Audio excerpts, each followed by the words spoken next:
2.5 an hour. Then they said ki now yes, we are ready to give shots, and then the shooting took place and the film now you will watch. And I really would like to receive uh, whatever your comments or compliments from after viewing the or screening the Phir Zindagi.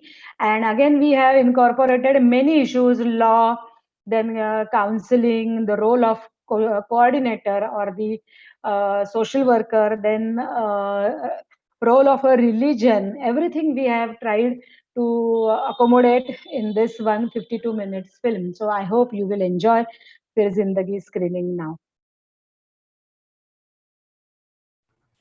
Thank you, Ratia, for the introduction and also the background to how the film was made. So, Yes. So just bear with me. I'm just going to.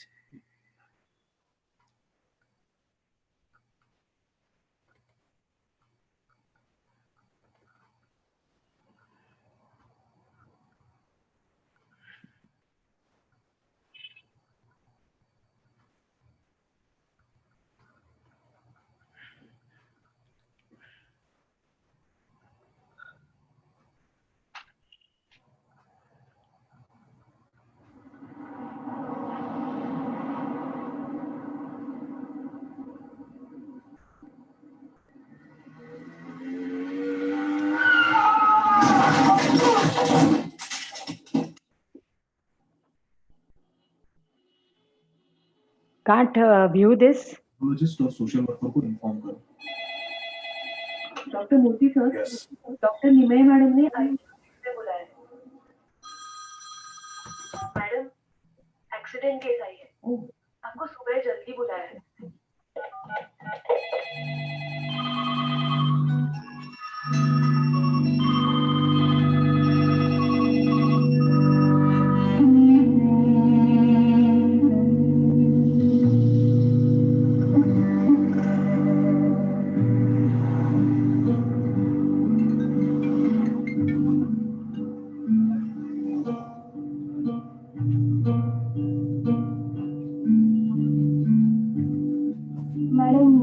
पैसे लगेगा क्या kidney खरीदने को?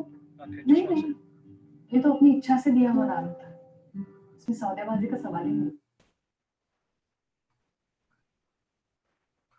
Sorry guys, I think you can't see the film, can you? Just bear with me.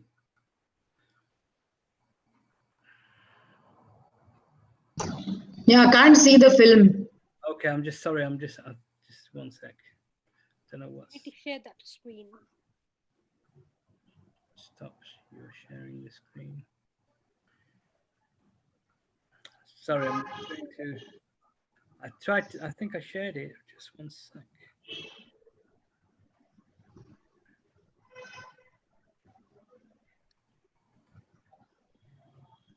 Is that? Can people? Now you can see. Okay, great. So sorry. Let's go back and apologize. Sorry.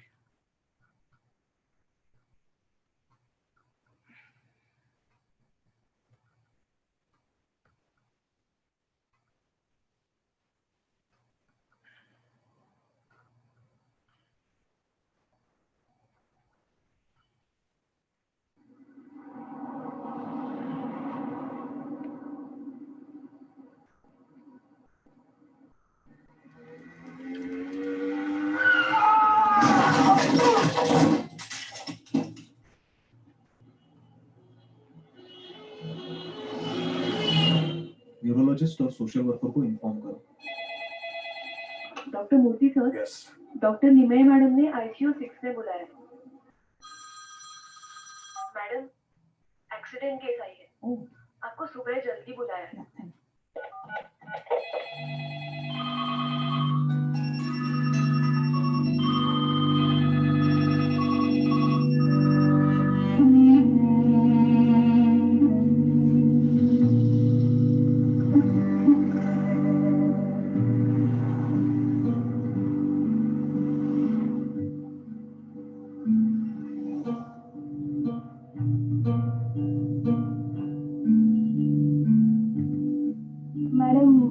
पैसे लगेगा क्या kidney खरीदने को? नहीं नहीं, ये ये तो अपनी इच्छा से दिया हुआ नाम था, इसमें सौदेबाजी का सवाल ही नहीं था। चाची, पहले हमें रुखसाना के कुछ टेस्ट करवाने पड़ेंगे और फिर वेटिंग लिस्ट में उसका नाम लगवा देंगे, ठीक है ना? अगर बचने का मौका मिल जाए बच्चे को तो यकीनन डॉक्टर बनेगी और कितनों की जान बचाएगी। अरे आओ रुखसाना, आओ। इतने बढ़िया मार्क्स मिले हैं तुम्हें, 98%। हम रुखसाना के लिए जरूर कुछ करेंगे, जरूर डॉक्टर बन जाओगे।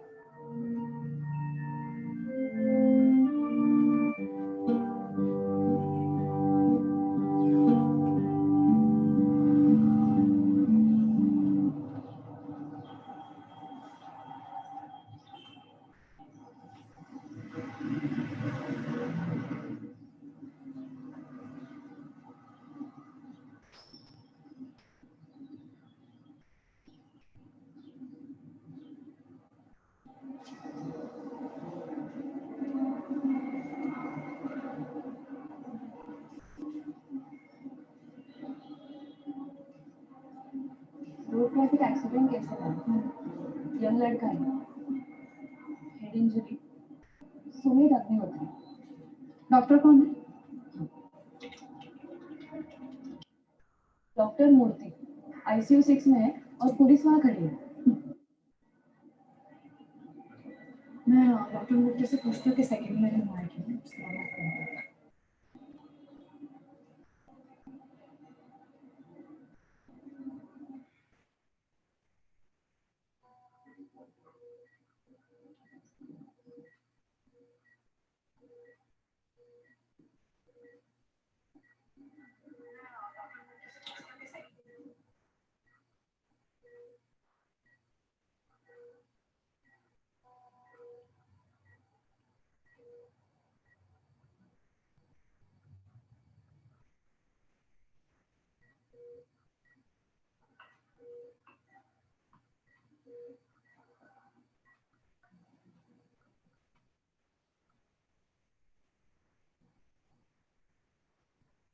आ गई आप?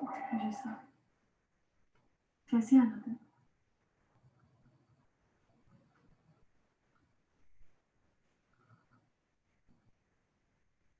सर आपने पेशेंट के रिश्तेदारों को बता दिया है ना? जब तक वेंटिलेटर चलता रहता है, पेशेंट के रिश्तेदार हमारी बातें तो सुन लेते हैं लेकिन मानते नहीं है।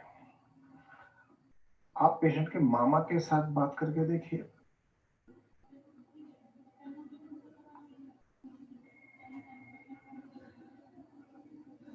यहाँ पर सुमेध अग्निहोत्री के रिश्तेदार कौन है? जी मैं सुमेध अग्निहोत्री का मामा वीरेंद्र कश्यप। नमस्ते। सुमेध की मतलब पेशेंट की माँ मुंबई में है, वो डॉक्टर है। मैंने उसको फोन कर दिया, तुम कर चुकी है, 1-8 घंटे में पहुंच जाएगी। आप इन्हें सब जानकारी दे दीजिए और उसके बाद मेरे केबिन में आ जाइए। जी।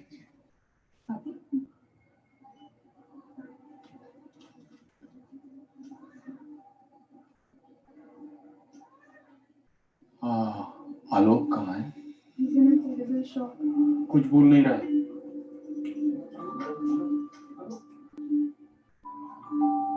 No, let him be.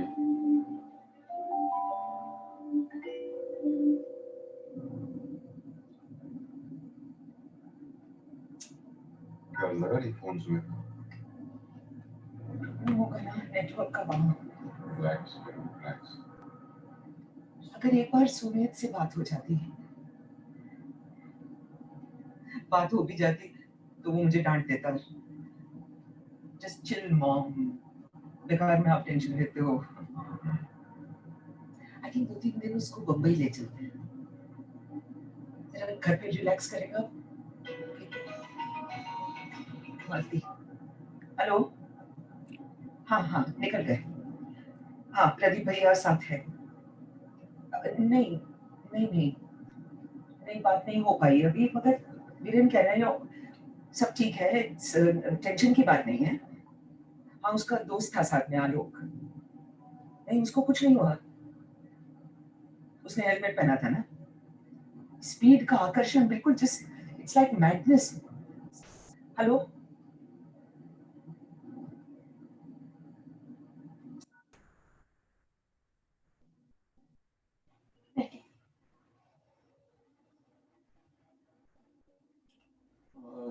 जरा आलोक को बुलाना. आलोक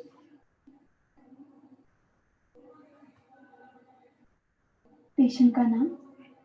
सुमेध अग्निहोत्री. जात? नहीं, उसकी जरूरत नहीं. ये उसका आईडी.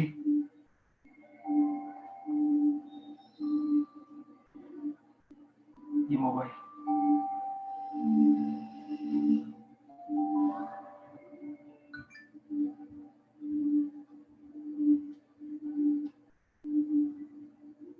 व्यवसाय?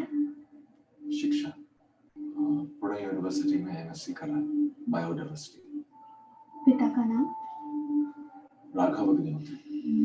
वे अब नहीं रहे, वे भी डॉक्टर थे. माता का नाम? माँ डॉक्टर वेणु अग्निहोत्री. सुमेध की माँ का भाई हूँ मैं. सुमेध भांजा है मेरा. सुमेध के पिताजी को गुजरे लगभग 18 साल हो गए किडनी फेलियर से. Hello hello. Hello. Hello Viren, सुनाई दे रहा है? दीदी. आप मेरी बात सुन लो प्लीज. हाँ. देखो, अगर सुमेध को ब्लड की जरूरत हो ना, सुमेध को ब्लीडिंग तो ज्यादा नहीं हुई ना? नहीं नहीं. उसे डोनर मिलना मुश्किल है. Hello hello. हेलो.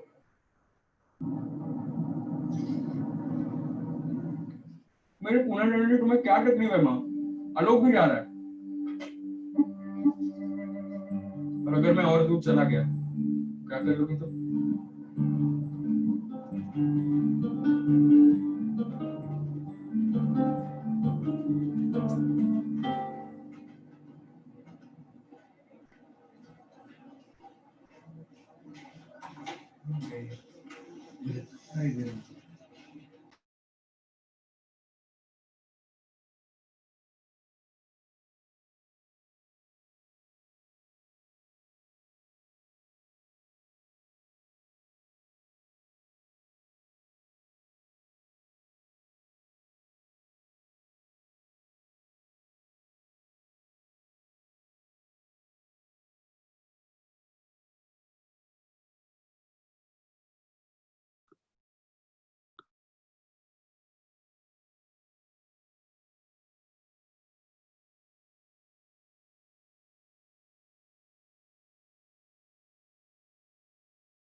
वो अग्निहोत्री के रिश्तेदार आए हैं बाहर. Yeah, so don't worry, we'll just do the meet. This way.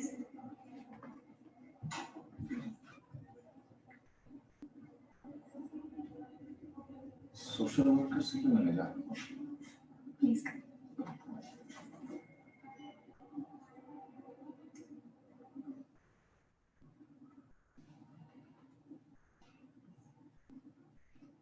Swati, ये फाइल जरा पेडियाट्रिक में दे देना प्लीज। इन्होंने कहा सोशल वर्कर मैडम को मिलना है, पर हम कोई असिस्टेंस वगैरह नहीं चाहते हैं। Sumedh comes from a very effluent family.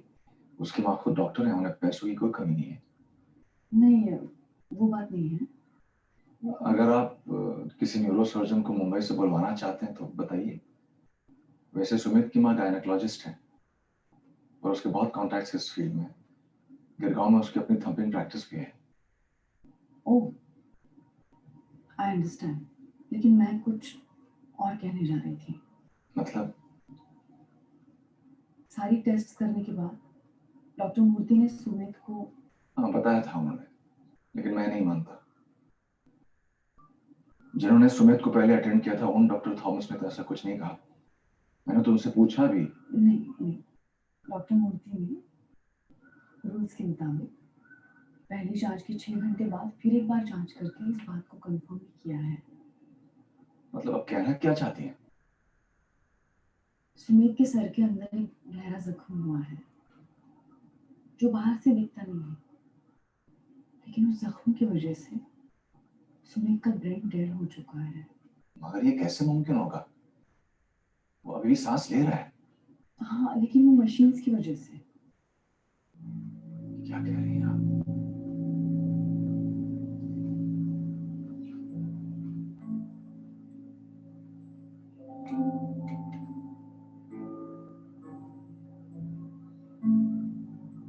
आपका इकलौता पिता नहीं, आप कुछ भी करके उसे बचाइए डॉक्टर, प्लीज। आज साइंस के लिए कुछ भी नामुमकिन नहीं है। हम चाहे जितना भी खर्च कर सकते हैं। I'm sorry, sir. डॉक्टर मूर्ति जो कि न्यूरो सर्जन है और इंटेंसिविस्ट तारा लिबाई की पूरी टीम ने सुमित के लिए जो कुछ भी मुमकिन था वो सारे उपाय किए हैं। चाहे आप उसे विदेश ले जाइए ना, या तो वहां से डॉक्टर्स बुलवा लीजिए। Do something please. नहीं सर, कोई फायदा नहीं है। तो कि ये बताने के लिए आपने मुझे यहाँ बुलवाया था, तो फिर वो बाहर फॉर्म भरवाने की क्या जरूरत थी? वो इसलिए कि... मुझे कुछ नहीं सुना, आप कुछ भयंकर और अजीब बात कर रहे हैं।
क्या कहते हैं डॉक्टर लोग?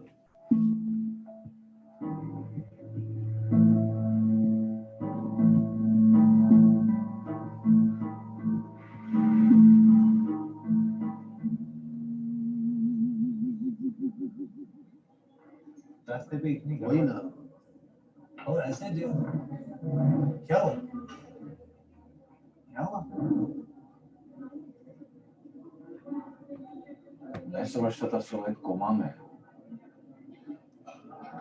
ये तो कुछ और ही बात कर रही है। मैं देखता हूँ।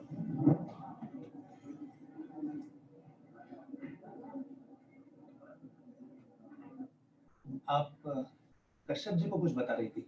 आप? मैं मंदार देशमुख, सुमित का चाचा ही समझिए। मैं कश्यप जी को ये बताने की कोशिश कर रही थी कि मशीन्स की वजह से उसका हार्ट चल रहा है, ऑर्गन्स की ओर खून पहुंच रहा है, लेकिन फिर भी सुमित जिंदा नहीं है।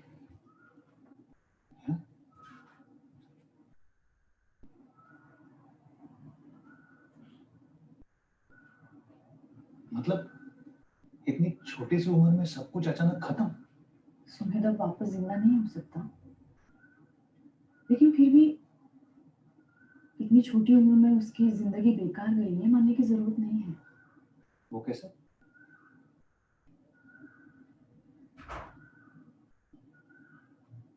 अगर आप सुमेध की माँ से विनती करें कि वे उसके अवयव दान करें। ये क्या कह रही हैं आप? देखिए, आपने ऑर्गन ट्रांसप्लांट के बारे में सुना होगा। नाकाम पुर्जों की जगह तंदुरुस्त अवयवों को बिठाया जा सकता है। ये भयानक बात हम उससे माँ से करें भी तो कैसे करें? तो उससे कुछ मरीजों को फिर नई जिंदगी दी जा सकती है। हमसे नहीं होगा। पता है। एक्सक्यूज मी, ये बात तो उसके माँ के आने के बाद करना ही बेहतर होगा।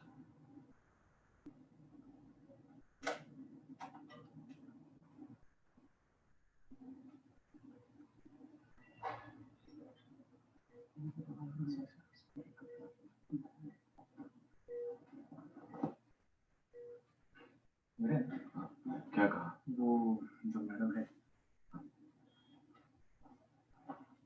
डॉक्टर पूछना है जी, पेशेंट। देखिए, डॉक्टर मूर्ति ट्रीटिंग कंसल्टेंट है, चाहे तो आप उनसे बात करें। जी।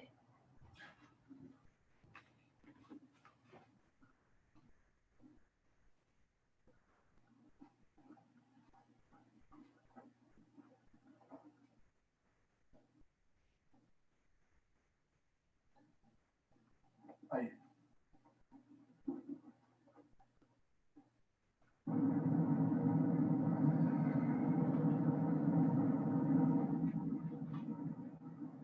I'm sorry, but yes. This is called brainstem death. ये क्या कह रहे हैं आप लोग? उसका ब्रेन मर चुका है। लेकिन वो तो कह रहे थे कि उसके अवयव काम में ला सकते हैं, किसी और के लिए दान कीजिए। अब किसी एक के शरीर के अवयव किसी तीसरे के शरीर में जिंदा रहकर कैसे काम कर सकते हैं? ऐसा नहीं है कि हर एक के अवयव हर तीसरे व्यक्ति के साथ मैच होंगे। कुछ लोगों के अवयव दूसरों के साथ मैच होते हैं। कितना भयानक है ये सब। अपनी बहन से मैं उसके इकलौते बच्चे के बारे में ऐसी बात अपने मुंह से कैसे निकालूं? और सुमित के जीते जी आप उसके अवयव उसके शरीर से निकालेंगे, क्या ये गुनाह नहीं है? नहीं सर, बिल्कुल नहीं, ये बाकायदा है। उसकी सांस चल रही है, उसका क्या, उसका कोमा? नहीं नहीं, इसी कोमा एक किस्म की बेहोशी है। सुमेध बेहोश नहीं है, केवल मशीन की वजह से वो जिंदा लग रहा है। अब मुझे समझ में आ रहा है ये कैसी बात है। ये बाहर चलो, मैं तो समझा। मैं आपकी भावनाओं को समझ सकता हूँ।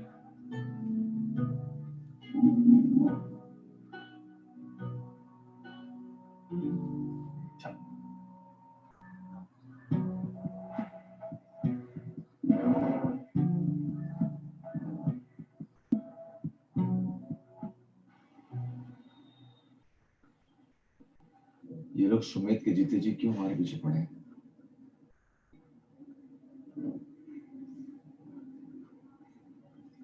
एक मुर्दा आदमी के अवयव निकालने के बजाय सांस लेते हुए बच्चे के अंग निकालने से क्या मिलेगा इनको?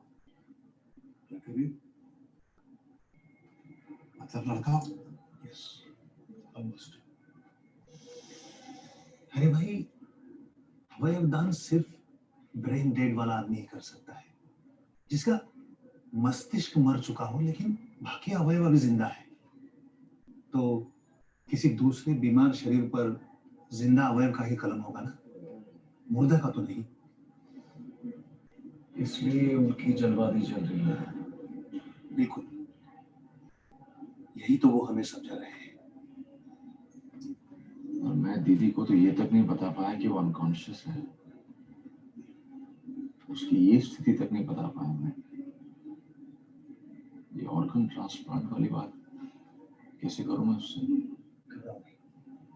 कुछ सोचता है। साहब, राव मैडम बुला रही है, दूसरे मालिक।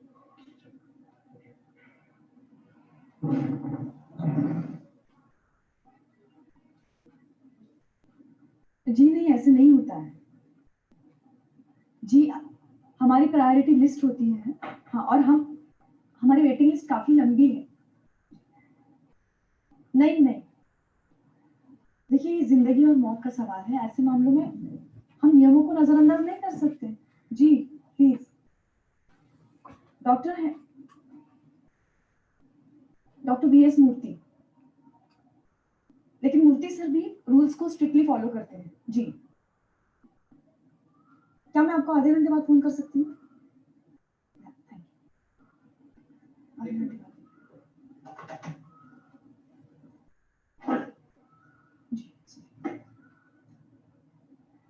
मैडम, आपको ऐसा नहीं लग रहा आप खामोखा जल्दबाजी कर रही? कभी कभी तो भगवान ने चाहा तो कुछ मिरेकल वे भी कर दिखाते हैं। आप भगवान में मानती हैं या नहीं? ठीक है भगवान ना सही, आप साइंस को तो मानती हैं या नहीं? कभी कभी साइंस भी तो मिरेकल कर सकता है। कश्यप जी, मैं आपकी चिंता को समझ सकती हूँ, लेकिन विज्ञान ने भी हमारे सारे सवालों के जवाब कहाँ दिए हैं। नहीं तो हम मौत को भी काबू में कर लेते। नहीं? और भगवान उसूलों में भी तो रहते हैं, ऐसा नहीं लगता आपको? इसीलिए तो जब हम स्वार्थ से परे जाकर किसी के लिए कुछ करने की कोशिश करते हैं तो हमें खुशी मिलती है, शांति मिलती है।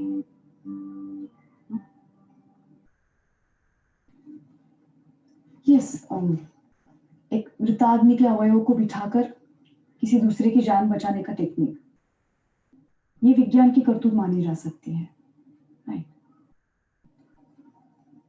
लेकिन जब हमारे किसी नजदीकी रिश्तेदार की जान जा रही हो, उस वक्त किसी दूसरे की जान बचाने की इच्छा, ये इच्छा विज्ञान नहीं देता। I think it's a miracle, is it not? कोई आदमी मरते हुए किसी दूसरे को जीवन का दान देकर जाता है, जिंदगी फिर से उभर आती है। इसमें भी भगवान का वास होता होगा, ऐसा नहीं लगता आपको?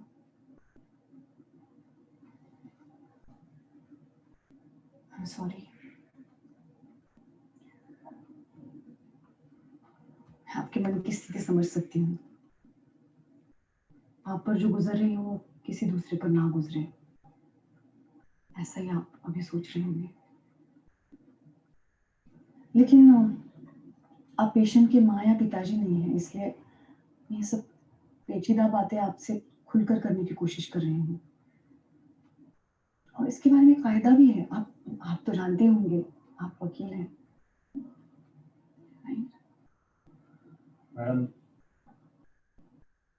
दिमाग चाहता कुछ और है और सोचता कुछ और है।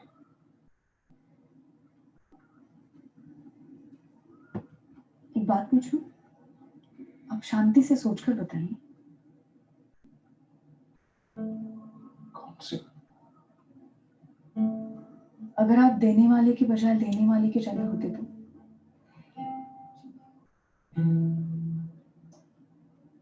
सपोज डॉक्टर मूर्ति आपको बताते कि किसी दूसरे के ऑर्गन्स बिठाकर सुमेध की जान बचाई जा सकती है, तब आप क्या करते? ना कहते?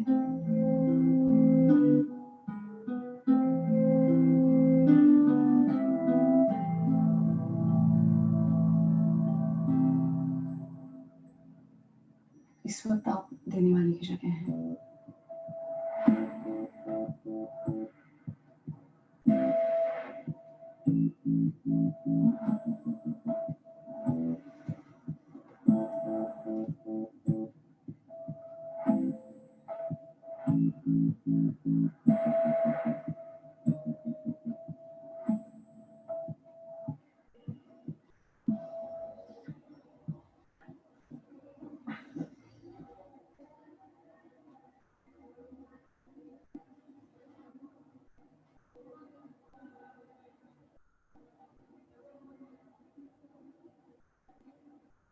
एग्जैक्टली हुआ क्या? It's not about his death, it's about organ donation. हमें करना चाहिए, लेकिन वेणु को कोई समझ नहीं। ये सवाल है, शायद प्रदीप भैया ये काम कर सकते हैं।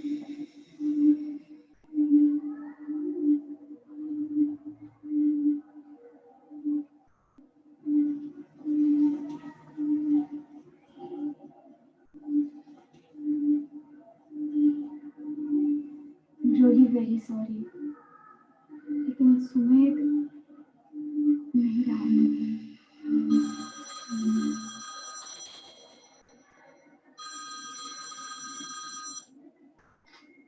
हेलो, हाँ वेणु।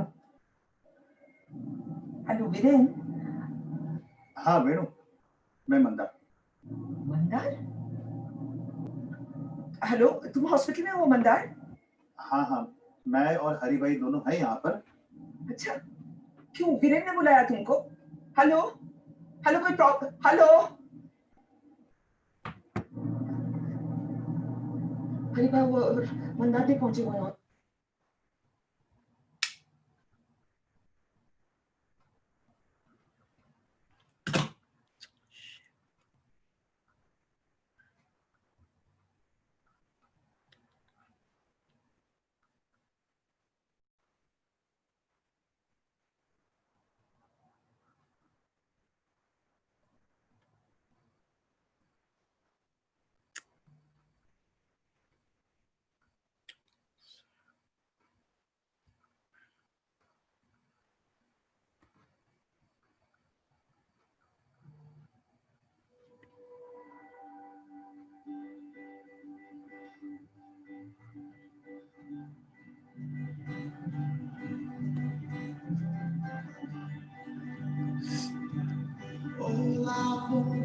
Sorry, guys. Sorry.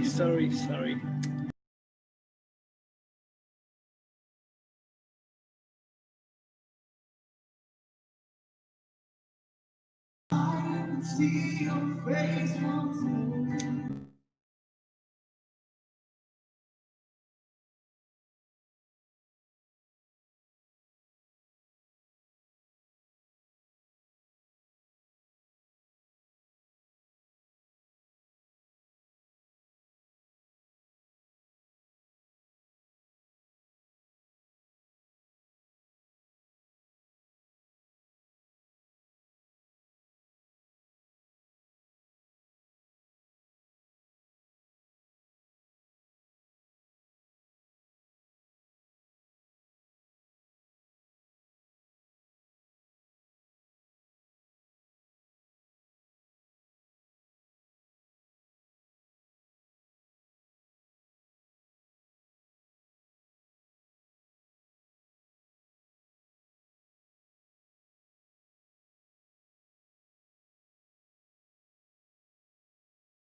सब पेचीदा बातें आपसे खुलकर करने की कोशिश कर रही हूँ, और इसके बारे में कायदा भी है। आप तो जानते होंगे, आप वकील हैं। मैडम, दिमाग चाहता कुछ और है और सोचता कुछ और है।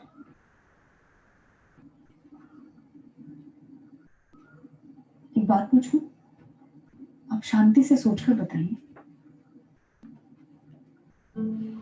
कौन सी? अगर आप देने वाले की बजाय लेने वाले के चले होते तो?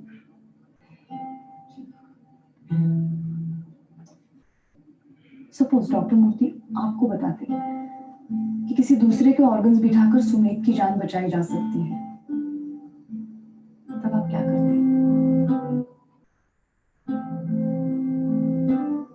ना कहते?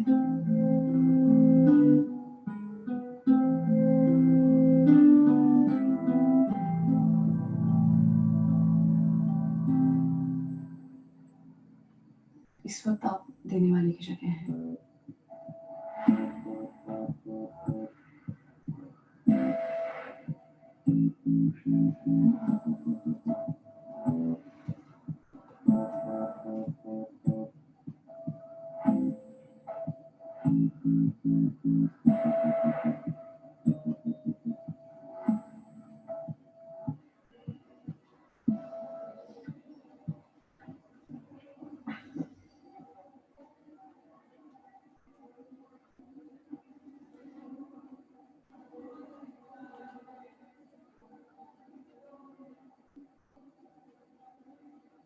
Exactly हुआ क्या? It's not about his death. It's about organ donation. हमें करना चाहिए, लेकिन वेणु को कोई समझ नहीं। ये सवाल है, शायद प्रदीप भैया ये काम कर सकते हैं।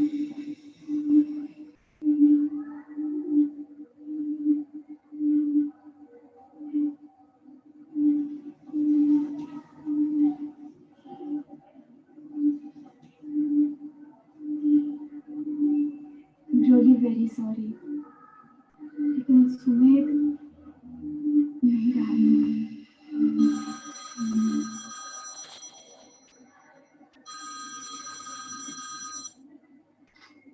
हेलो, हाँ वेणु। हेलो वीरेन। हाँ वेणु, मैं मंदार। मंदार? हेलो, तुम हॉस्पिटल में हो मंदार? हाँ, मैं और हरी भाई दोनों हैं यहाँ पर। अच्छा, क्यों वीरेन ने बुलाया तुमको? हेलो, कोई प्रॉब्लम? हेलो हरी भाई, वो मंदार भी पहुंचे हुए हैं हॉस्पिटल, वीरेन ने बुलाया होगा उनको। उन्हें खबर मिली होगी, अपने आप आ गए होंगे, दोस्त हैं लोगों के। हाँ मगर हेलो,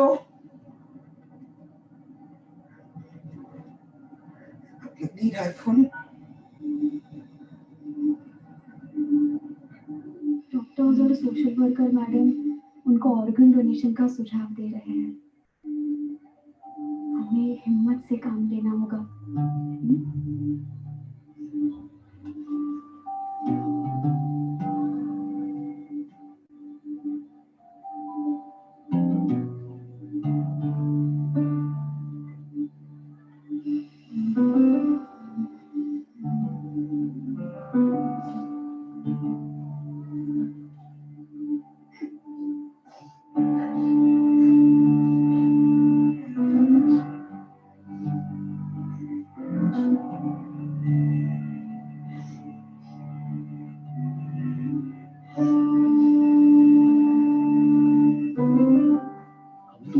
होना चाहिए। There is a risk कि पेशेंट कोलैप्स हो जाएगा। ऑलरेडी बहुत देर हो चुकी है सर। Yes, Thomas? मैम इनके साथ एनओसी देने से मना कर रहे हैं। जी पाटिल साहब। देखिए मैडम, मैं तो समझ चुका हूँ कि आप क्या कर रही है, मगर जब सामने आदमी सांस लेता हुआ दिखाई दे रहा हो तो भला पुलिस उसके अवयव निकालने की परमिशन कैसे दे सकता है? जी। कल अगर किसी ने कंप्लेंट की तो फंसेंगे तो हम ही ना। नहीं फंसेंगे आप। देखिए सर, ये मामला पेचीदा है और ऐसे मामलों में आपके पुलिस डिपार्टमेंट को हमारे डॉक्टर के उसूलों पर भरोसा रखना पड़ेगा। मैम ये सब कानून के खिलाफ नहीं है। बिल्कुल नहीं, इसके बारे में कायदा भी है। It's called the transplantation of human organs act 1994 और ये इस पेशेंट के तो मामा खुद वकील है। अच्छा, तो फिर ठीक है। मैम, कश्यप जी, चलिए मुझसे बात करें। हाँ, आपको जो है धीरज से काम लेना पड़ेगा क्योंकि ये एक्सीडेंट केस है, तो हमें पंचनामा पोस्टमार्टम वगैरह करने में थोड़ा सा वो मैं सब समझ गया हूँ। आप मैं इनसे बात करता हूँ। सर आप थोड़ा टाइम लग सकता है।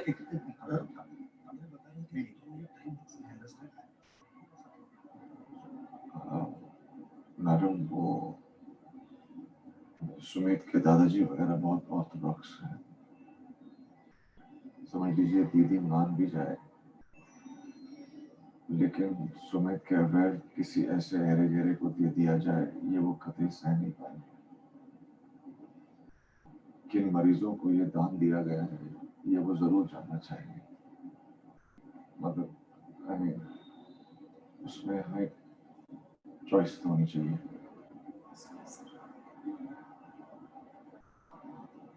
कोई भी इंसान ऐरा गैरा नहीं होता है। आप प्लीज इस बात को समझने की कोशिश कीजिए। डोनर और रिसीवर दोनों के लिए, तो लेने वाले और देने वाले दोनों के लिए यही बेहतर होगा। इस बात को गुप्त रखा जाए। आपने सुमित की माँ से बात की? आसान थोड़ी है। आसान नहीं, मैं समझ सकती हूँ, लेकिन आप प्लीज मेरी बात पर गौर करिए।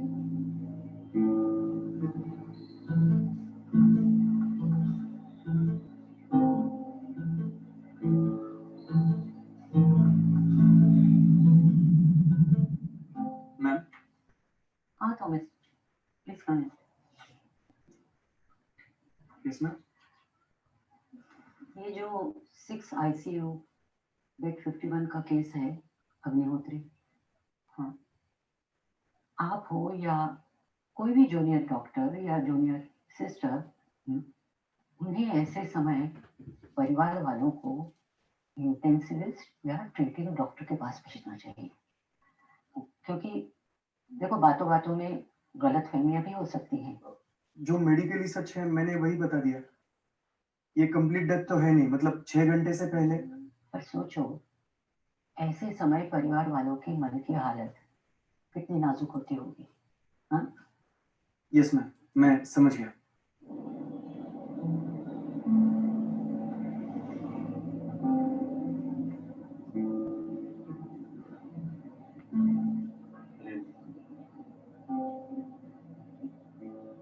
आज आंखों की बड़ी याद आ रही, वही ऊंच नीच, जात पात, पवित्र अपवित्र कुछ नहीं मानता था। उल्टा ऐसी बातों पर अपने पिता से झगड़ता था।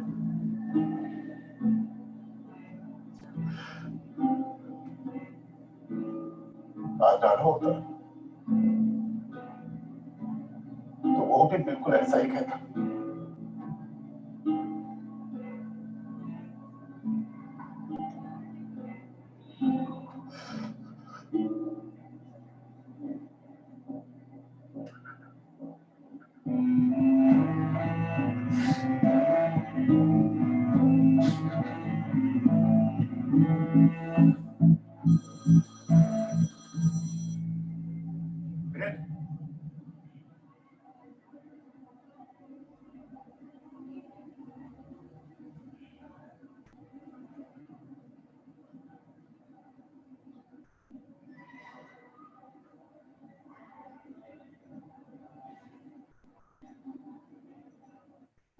हेलो वेणु।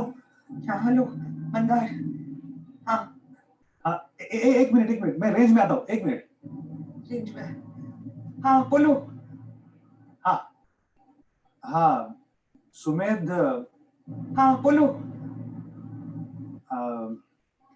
नहीं, हेलो। डॉक्टर साहब ने। हाँ क्या डॉक्टर साहब ने क्या क्या कह रहे हो? मुझे सुनाई नहीं दे रहा। हेलो हेलो मंदार, डॉक्टर साहब सुमेध है। नो। मगर क्या? प्रदीप भैया से बात करो प्लीज। क्या बात कीजिए, क्या कह रहा है? हाँ मंदार, हेलो हेलो मंदार, मैं प्रदीप। हाँ एक मिनट।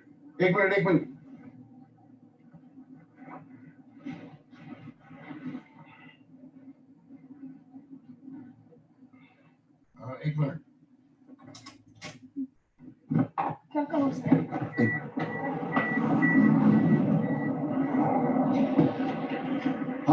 हाँ मंदार बोलो। हाँ बोलो।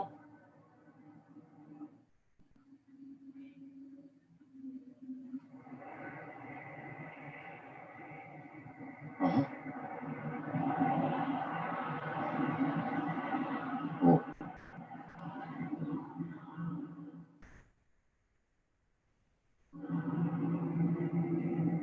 सेकंड ओपिनियन लेने की जरूरत नहीं है क्या? नो? अच्छा, आई विल टॉक टू।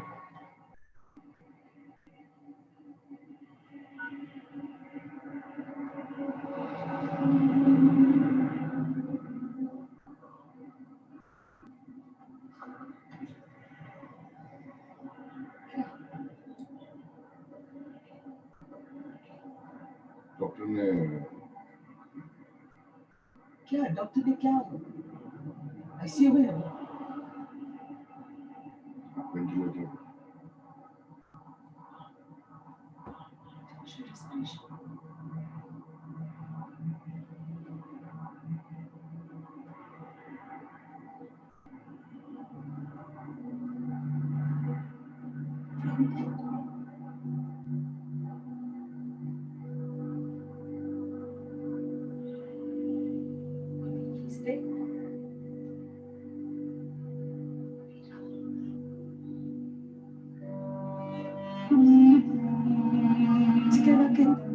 मैं जब तक ना पहुंचू कुछ ना करे वेंटिलेटर।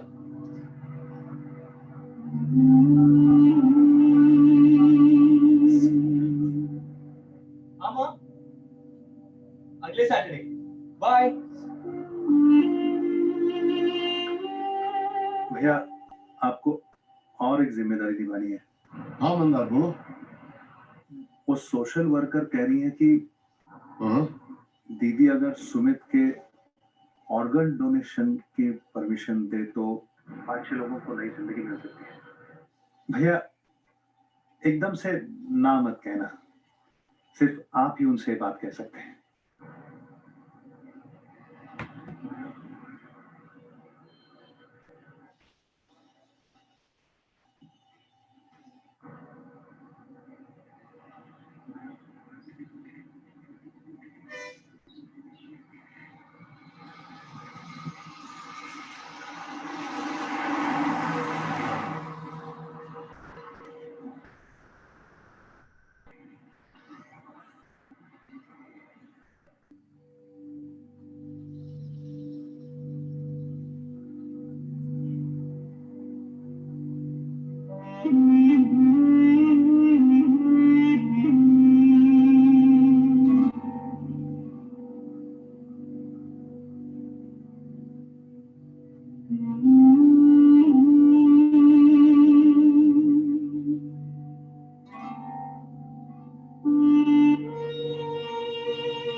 आज सोने दो ना प्लीज, फिर तुम कहो तो कल साथ में एवरेस्ट एक्सपीडिशन जाएंगे।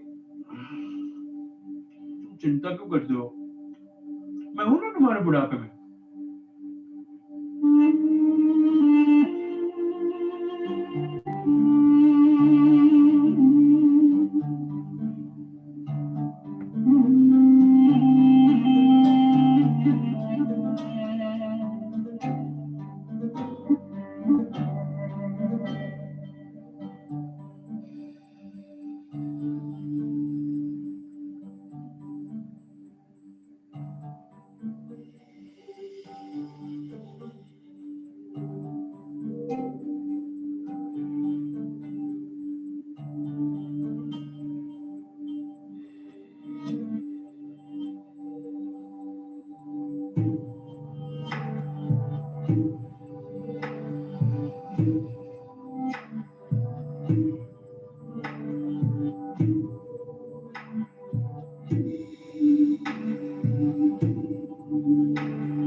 सेकंड में भी टेस्ट हो चुकी है।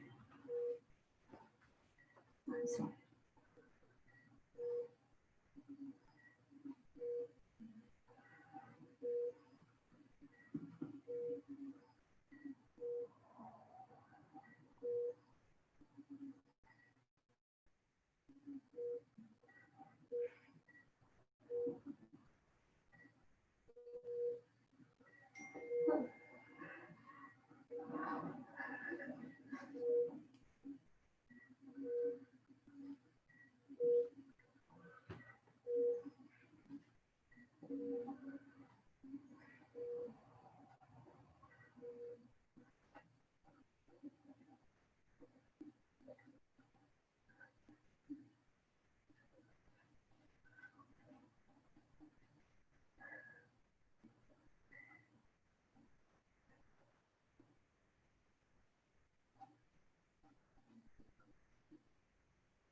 मैं डॉक्टर मूर्ति।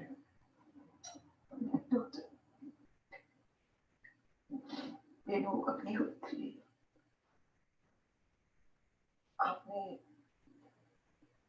ब्रेनस्टेम डेथ का I'm sorry. Yes. Can I see the reports, please? Sure.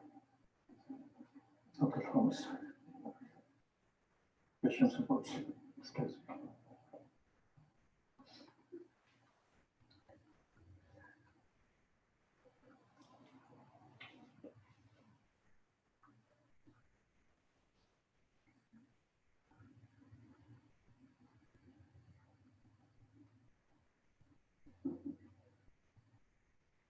गया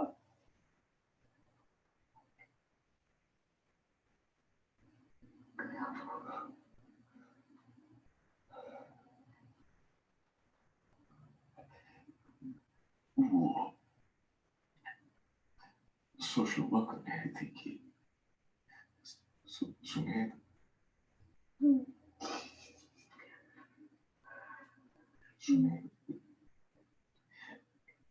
क्या सुमेध के ऑर्गन्स डोनेट कर सकते हैं?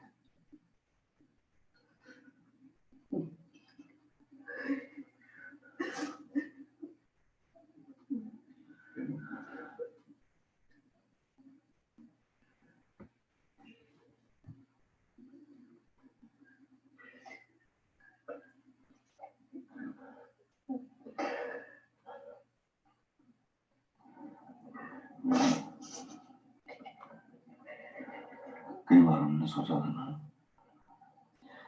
कि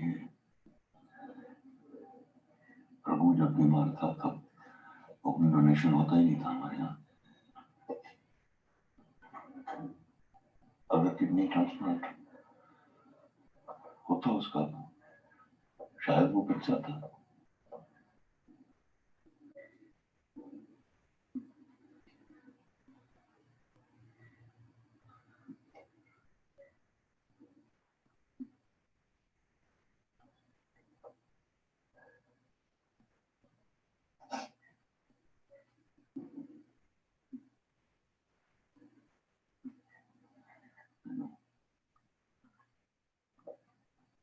तुम्हारी एक हाँ किसी को नई जिंदगी दे सकती है। सिर्फ तुम्हारी एक हाँ से तुम और सुमेध किसी को नई जिंदगी दे सकते हो।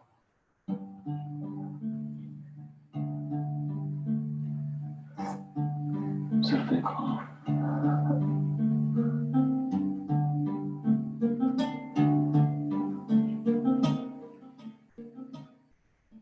एक ना एक दिन हर एक मरने वाला है, आज मैं तो कल तुम।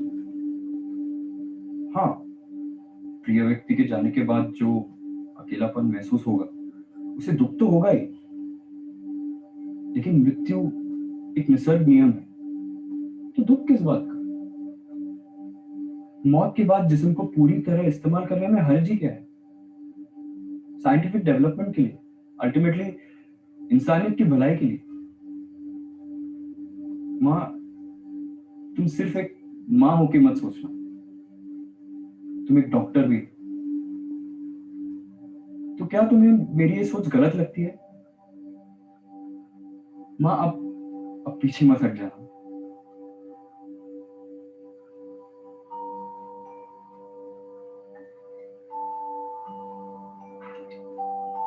डॉक्टर मूर्ति और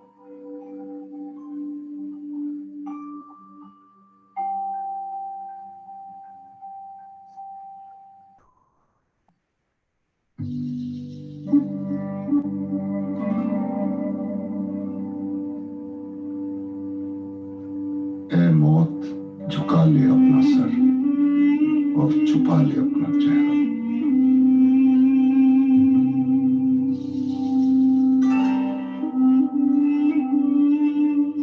ऐ मौत झुका ले अपना सर और छुपा ले अपना चेहरा। माना कि तेरे कदमों में आकर रुक जाते हैं सारे रास्ते, तुझसे जीत सका न कोई, एक न एक दिन आना ही है तेरी पनाह में।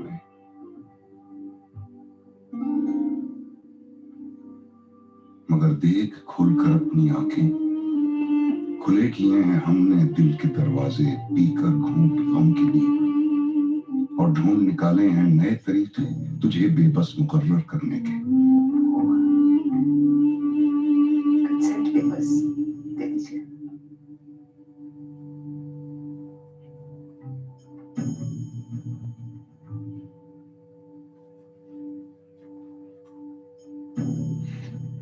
अगर मैं उस रास्ते में पड़े बीमार को अपना स्वेटर नहीं देता तो वो मर जाता। तुम ही तो कहती हो ना माँ, शेयर करना से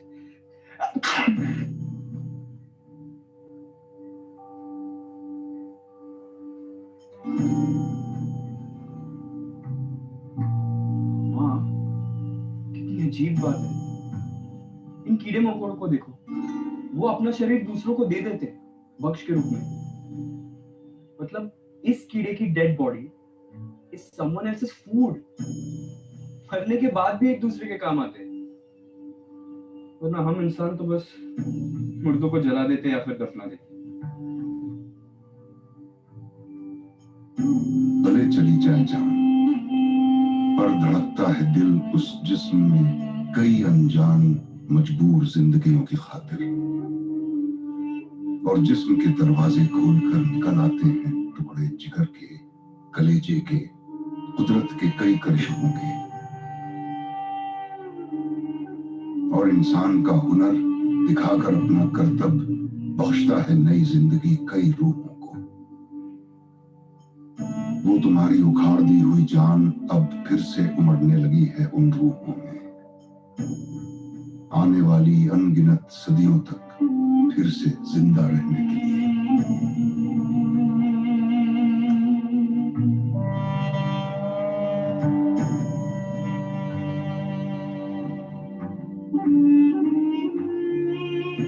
ऐ मौत फख्र होगा तुझे भी देख कर ये जिंदा दिल, जिन्होंने की है दोस्ती तुझसे भी। ऐ मौत फख्र होगा तुझे भी देख कर ये जिंदा दिल, जिन्होंने की है दोस्ती तुझसे भी। ऐ मौत फख्र होगा तुझे भी।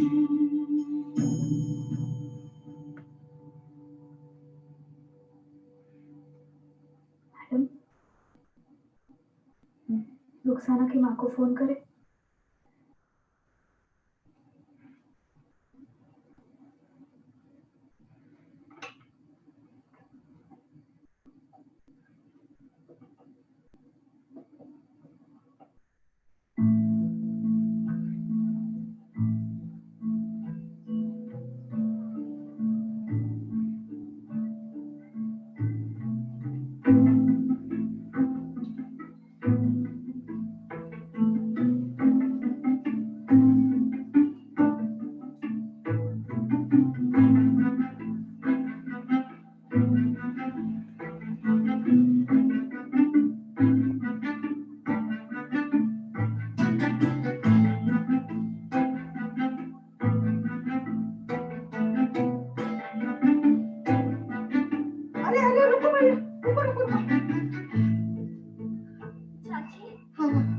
मैं doctor बनूंगी।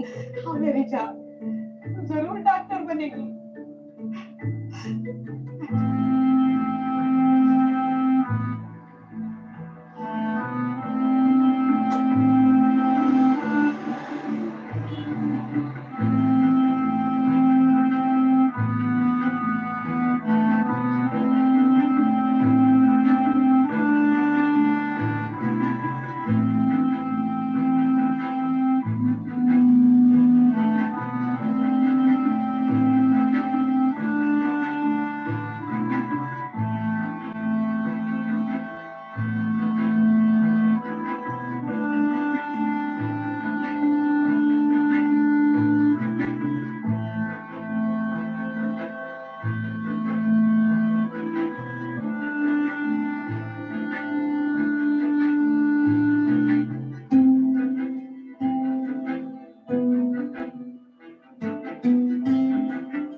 belong.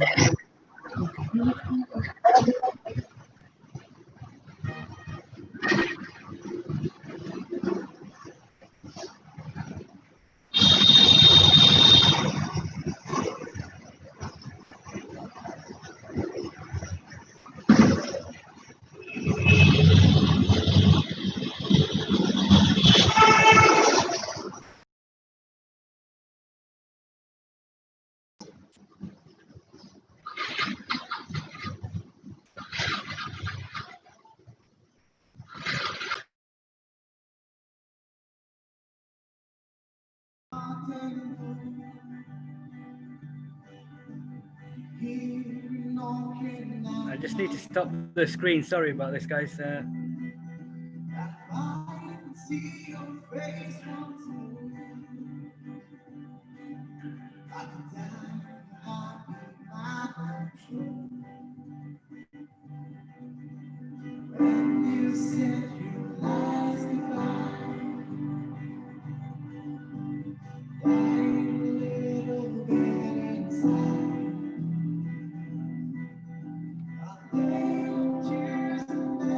Trying to comment how everyone is.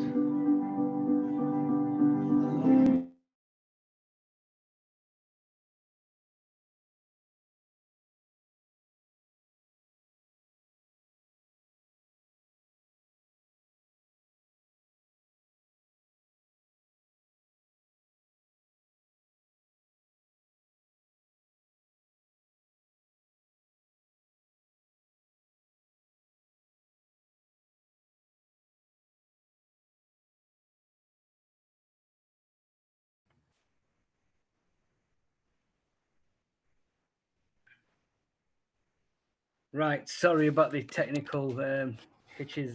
Can everyone hear me? Yep. Okay, great. So,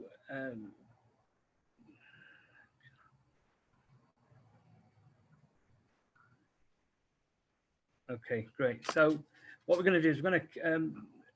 I'm glad that if people can still use the chats for any questions, but we're going to continue because we're slightly running late. So we're going to pass the actual next speaker is Dr. Onkar Sahota. He's the chair of the Health Committee for London Assembly. They've been doing some excellent work as well around organ donation and particularly targeting Black, Asian, and minority communities. So I'm going to, without further ado, I'm going to pass the, I'm going to make Dr. Onkar the co-host as well. Okay. Just bear with me.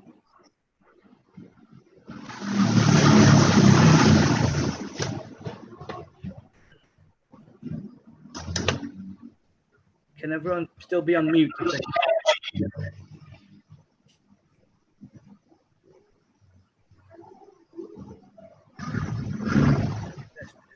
Is that my screen? Sorry, just.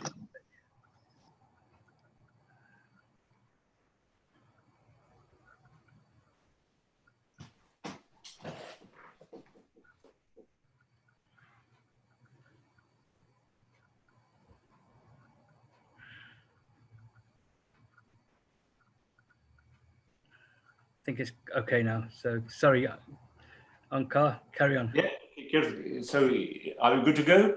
Yes, we're good to go. Sorry about the technical. Great. Look, first of all, it really is a pleasure to be with you this afternoon. And I watched some of that movie, Phir, Zindagi, Life Continues, a very powerful message, and a message which I know that you, Kirt, have been working very hard to spread particularly amongst BME community. And so I want to congratulate you on behalf of the London Assembly for hosting this evening, so this afternoon. So big thanks to the South Action, and to your partners, ZTC Pune, the Hindu Council of UK, and of course, Adar Project. And may I also take this opportunity of wishing all those of you from the Indian subcontinent who are celebrating the 74th Independence Day of India, a very happy Independence Day. The Indian community has made a great contribution to this country, and India has made great progress since over 74 years. And I know even certainly in the COVID-19 pandemic, doctors from India and healthcare professionals from India have made a great contribution to work in this country, particularly in the NHS.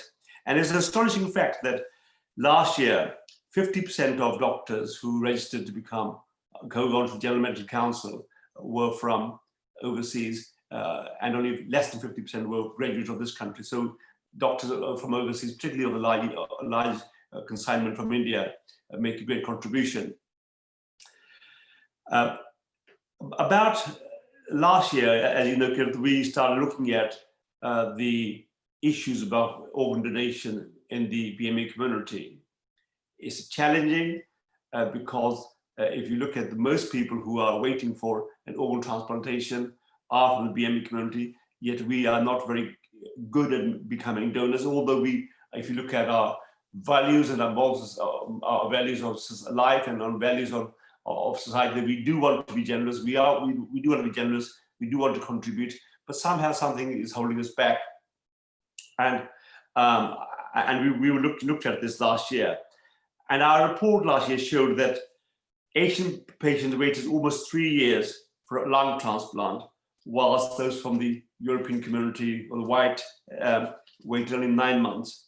Black and Asian patients waited 6 months longer for kidney transplantation than those waiting from the indigenous community. And I'm really pleased to be here and to say that that our research showed that in the BME community, stigma, misinformation, and lack of awareness exists in the BME community. And the law change, which has, and that the previous law was that you had to choose to go onto the organ donation register, but now you have to opt out. So everyone is presumed to be on the organ register, and you have to make an active decision to come out of it. And this has been work done by organizations like yourselves, Phir, and all your and the health committees, and also people from organ transplantation in the UK who've been working hard with the government to change the law. And this law has come in progress, and now we are all opted in. But if you look at the people who are at the moment opting out of organ donation, the risk is that most of the BME community are doing that. And the Health Assembly Committee report last year showed the attitude to organ donation within the BME community. Of those surveyed, only 1% said, this is in 2019, only 1% said that they were registered for organ transplantation. So for all the patients, so all the members of the public which we surveyed of the BME community, only 1% were on organ donation register. And therefore, now again, law change was very, very important. And then also they said that 42% of them were unwilling to become donors. And 29% were so willing, already registered, and 28% people were undecided. And the astonishing thing was that 51% of them said they were unwilling to go to register because they were conflicted with their religious values. So changing the attitudes is very, very important. And even now, with the law change on organ donation, when you are opted, all of us who we have opted in, it's very, very important that we discuss it with our family, and these discussions take place in our lifetime. Just seeing this movie, which we've seen, we understand the great ethic dilemmas which families face when they're faced with the death of a loved one and deciding, should we make organ donation or not? And the sad thing is that something like 68% of BME families say no at the time when they're asked in the hospital, when the loved one has had brain death or is about to have brain death, the second test confirmed. So these discussions need to take place whilst we're alive with the loved ones, and for the family to be clear what the wishes are of every one of us. I think, And therefore, it's the wrong time to have those discussions in the hospitals, in the ICU. So if all of us can get the message out, look, we should all have discussions with our family. The family should be part of that decision making, and that the family is left with a clear message, and that when they are asked, because families can interfere even at the stage of before transplantation, even under current law, that when the family are asked, that they are given permission. And therefore, I am concerned that this work which we're doing should carry on, because data is already showing that people who are opting out of the register, most of them are from the BMA community. And therefore, we have a huge amount of work to do. We have a huge amount of work to do in educating public, in educating our own perception of organ donation in the BMA community. And yet we are the ones who have the most need because of our great propensity to diseases like diabetes, ischemic heart disease, which then leads to renal failure. So as a community, we are more on the receiving end, but somehow our decisions of donations seem to be based upon unsound reasoning. So I think the work you do, Gareth, and all the partners you work with is very, very important. We should keep on getting this education of the public. We should keep on working with our communities and make sure that organ donation isn't looked upon as a stigma, but as a great act of donation, which it is, that you can give your life up to from 5 to 9 people, and that this is an important work which we need to carry on doing. So I just leave it at this moment to say, look, I want to congratulate you for all the hard work that you're doing. The London Assembly is certainly still carrying on this message. We're working with the government also. I know that the mayor of London also made an effort by raising profile, becoming a stem cell donor and also a blood donor. But I think we all have this duty. It's not just kidneys, it's also blood cells, so stem cells rather, and also that blood donation. So it's a tremendous amount of work you're doing, and I want to congratulate you on this, and I look forward to remaining with you for the rest of the afternoon to see what more we can do together. So thank you very much. Thank you, Dr. Ankar. That's you've been doing some excellent work, and obviously there's other people as well. Anita Sandhu has been doing some very good work in London as well and globally. Yes. So I think it's not a one-man show. It's a one person. It's everyone coming together. We're truly in it all together. You're right. Collaboration is the key, and hence really fortunate to actually be supported by Hindu Council UK as leading on some of their health work, which has been a great opportunity to start doing some. Yes. Of this I know Rajneesh Kashyap is a great advocate of this work, and he works very hard with the Hindu community, not only on organ donation but other issues also. And I'm very glad that they partnered with you this afternoon, and they're doing a wonderful work. Excellent. I agree with the entire group. Brilliant. So without further ado, we're going to certainly the sorry, I'm trying to get. Okay, so the next bit we want to hear from some of our community recipients, donors who have actually, some people have had the experience and been given the gift of life. And I know there's a few, I don't want to put people on the spot who are here, but I know Jyoti is having some problems with her phone. So if we've got a few that are in today, and Rupa's around as well. So I just wanted to see if any of the, and obviously thanks to Fez as well. Fez is just, he can, I'll let him say a few words because he's also been fortunate of giving the gift of life recently. So can I ask Rup, do you want to say a few words about your experience?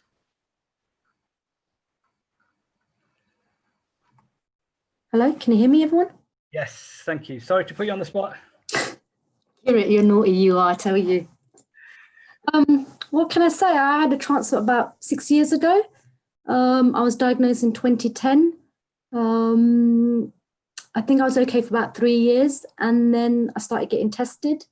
Got a few tested, about 15 people tested in my family. Thank God I've got a really close family and friends, so I had quite a lot of people on my list. A lot of people I've spoken to don't have that support, and it's so sad, especially in like the Asian community, which I don't understand why. We're really tight community, but when it comes to like organ donation, it's a bit weird. It's very odd. I don't get it, but thankfully, like everyone was there to help me. And then it was actually my brother-in-law, who's actually Turkish. He matched. He was like the 18th person. But before then, I did go on dialysis for about 7 months, which was okay. And yeah, I think 2014 I had my transplant. And I've been okay. Like, I'm really normal. Like, when people ask me how you feeling, I actually forget that I've actually had a kidney transplant.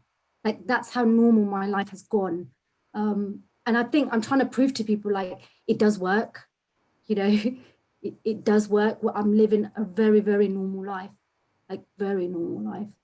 And yeah, I'm just trying to spread the word and like teach my nieces and their friends about organ donation. And that's it. And I'm part of the Royal Free group, and I'm on a transplant team. So I'm trying to get our hospital, get people more active, like sports and stuff like that. And I'm on the committee as well at Royal Free, trying to help whenever I can.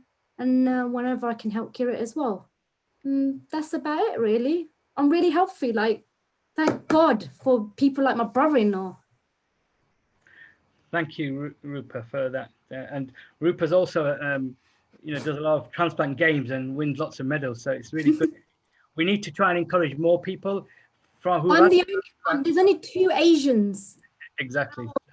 2,000 English people. So I know Dr. Sunil's here, but we're going to be he's going to be working hard to try and work with this for the next transplant games in Leeds. So we're going to try and increase that, get more South Asian patients who have. Because you saw yourself, Kirit, at the World Transplant Games. There wasn't many in the British team at all, even Black, BAME. And I think we were fortunate to connect with the India team, and they came with really good, so they were a good inspiration to us. So I think we should learn from that. So thank you. 100%. No worries, Kirit. Jyoti, are you available? Or? Hi, can you hear me? Yes, we can. Yes. Hi, I'm Jyoti, and I've been doing peritoneal dialysis since October. I had the symptoms for, I think, 5 years, just with fever and, temperatures all the time. They didn't know what was happening. And then obviously they said that my kidneys are failing. Unfortunately for me, I haven't had anybody in the family to offer me a kidney as such. I mean, my parents did go for testing, but obviously as they get old, you have diabetes and high blood pressure. So they weren't appropriate for me. But I think it's the lack of education still and the lack of knowledge. It's people are still scared.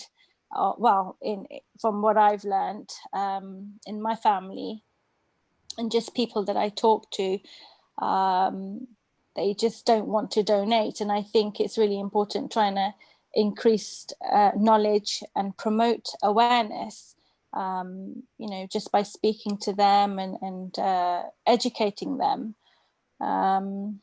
So yeah, it's a bit of a struggle for me, but at the moment I am coping with the dialysis until I, get a kidney. I'm on the transplant list. I am a qualified physiotherapist. Unfortunately, at the moment I'm not working. Hopefully I'll get back into work at some point. Yeah, it's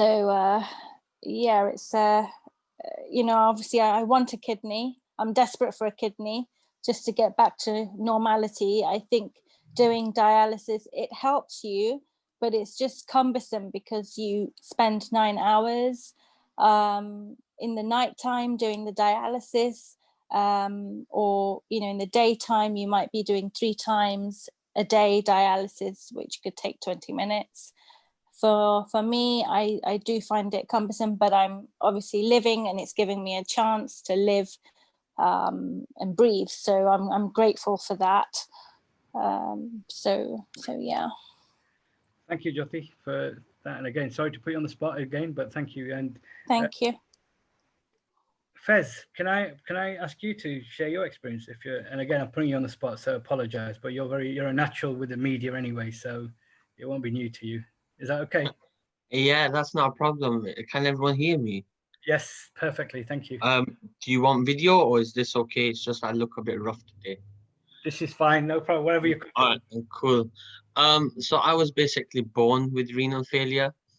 So the short version, I guess, would be I had my first transplant at the age of 3 years old, which lasted approximately 10 years.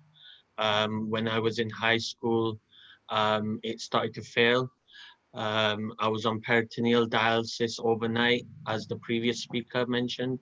I also did that during my teenage years, so it affected my GCSE years quite a lot. During the time I was on PD, my father did the workup to donate to myself, and in the year 2000, I received my father's kidney, which again worked quite well for about 12 years, 13 years. At the time I was at university. I was in my second year, and yeah, I started to deteriorate whilst I was away from home.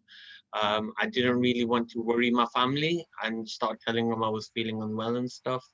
But it got to a point where I wasn't holding food down. I wasn't able to attend lectures. I was missing quite a lot of my studies, and it was actually my housemates that ended up ringing my parents and saying, look, he's really unwell, he's not eating, he's not really drinking, he's missing quite a lot of university, and my parents had to come pick me up from uni. So I'm from the Northwest, I live in Blackburn. At the time I was in Sheffield University, so my parents picked me up and took me to the MRI. I had some emergency dialysis because my creatinine had shot up towards the 1,000 mark. They did try and salvage that kidney as best as they could, but the damage that had been done was irreversible. So they knew it was going to fail eventually. And because I was already had 2 transplants and would eventually need a third, my wait was going to be a long time because of a high antibody count, and also, as you all know, because BAME donation isn't as prevalent in our community as it is for Caucasian people. So yeah, I was preemptively put back on the transplant list about 2014 approximately. So I was waiting since then. I was back on chemo about a year and a half after that, and I did home hemodialysis, again nocturnally overnight. And about 3 weeks ago now, on the 27th of August, July, I received my third transplant. So I'm back home from that and kind of recovering now. Having received that, still kind of sore and bloated in the area where they've been messing around with my plumbing internally. But yeah, just recently received my third transplant. Hopefully, inshallah, God willing, I won't need any more, and this will be the last one I need, hopefully. But yeah, that's kind of the very condensed short version of the 34 years I've lived so far. So yeah, I've done all types of dialysis, I've weighed, I've had so many operations. I kind of stopped counting after I left pediatrics. At the point of leaving pediatrics, I was on like 34. Since then, I've had a couple more. So yeah, my body kind of looks like a really old A to Z kind of map that you used to get.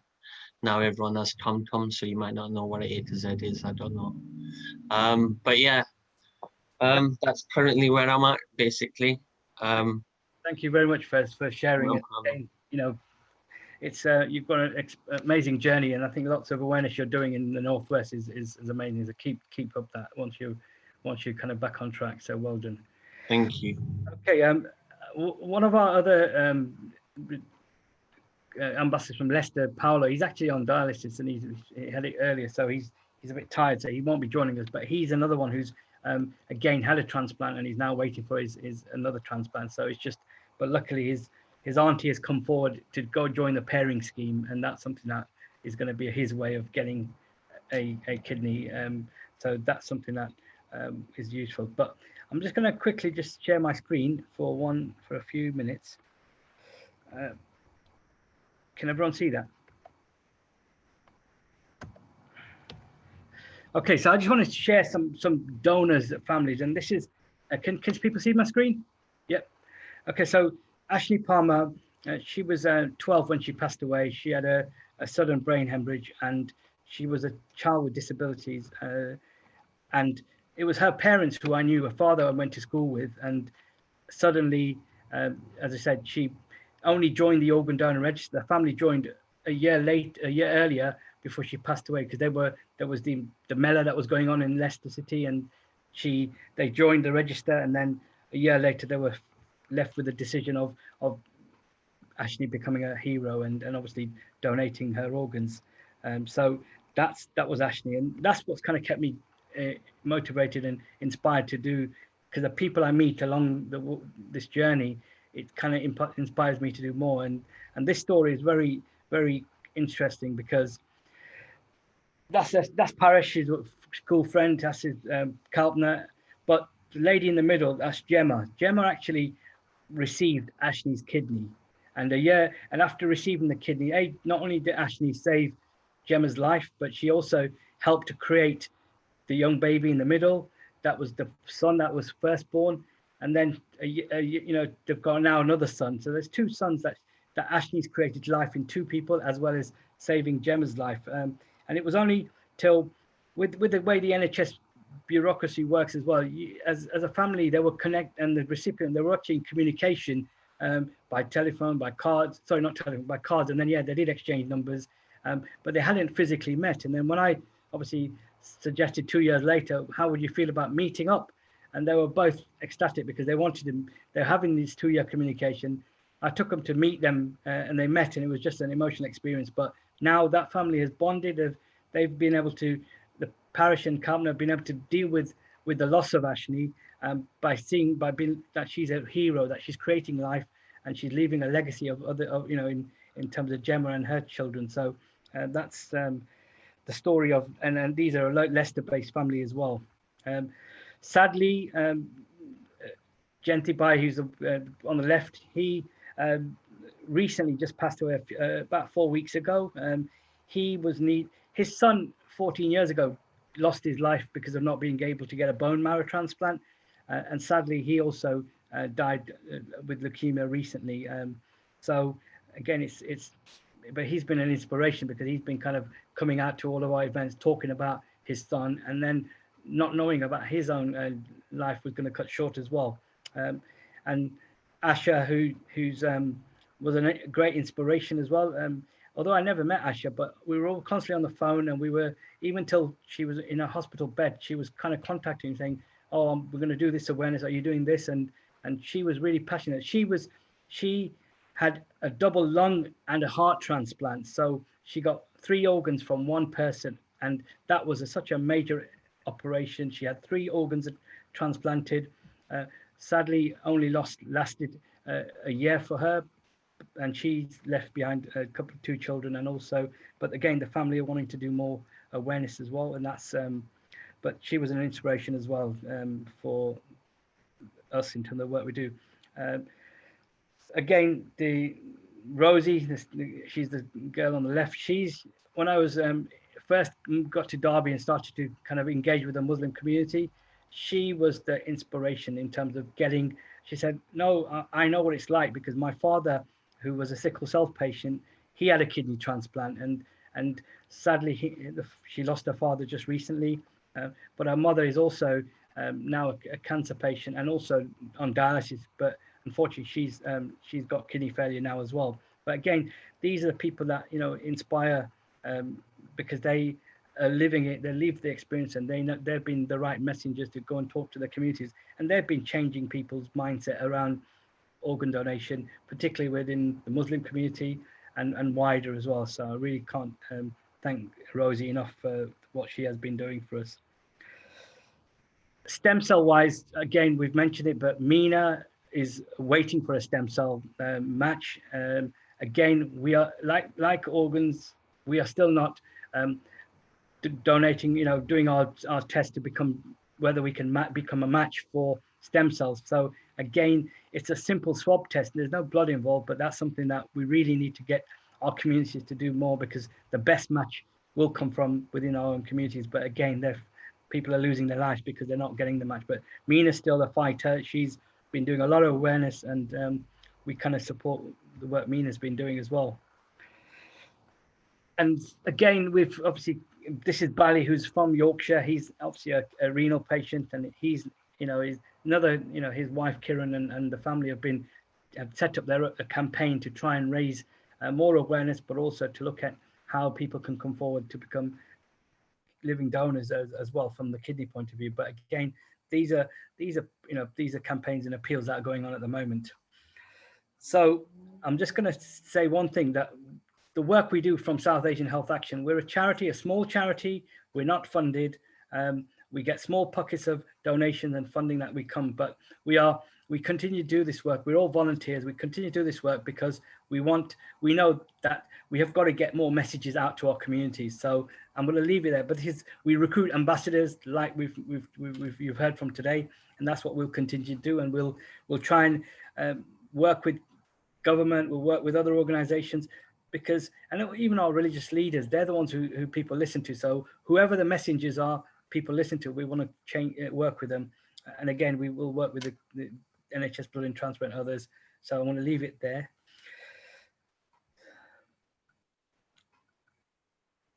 Thank you for that. Now we're just going to, that's kind of the slot was to try to get you to look at the real life. You've seen the film, you've seen what's happening in India. It's happening in our own countries and our own communities. So we really need to, if only one message coming out of today is getting people to think about organ donation, and who better now to kind of take over is Dr. Sunil, who's going to just talk to us briefly about the law change, which again, people don't know about. So I think it's over to you, Zindagi.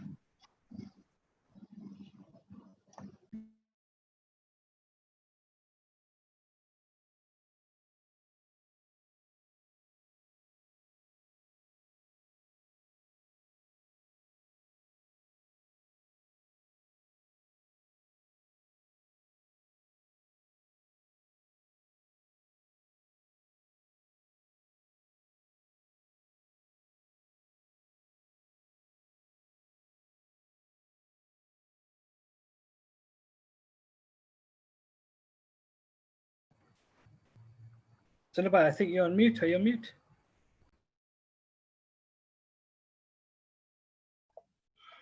Yes, I was on mute. Can you hear me now? Hello? Yeah. Can you hear me? I can hear you, yeah, thank you. Excellent. Sorry about that, guys. So yeah, thanks for the intro, Kirit.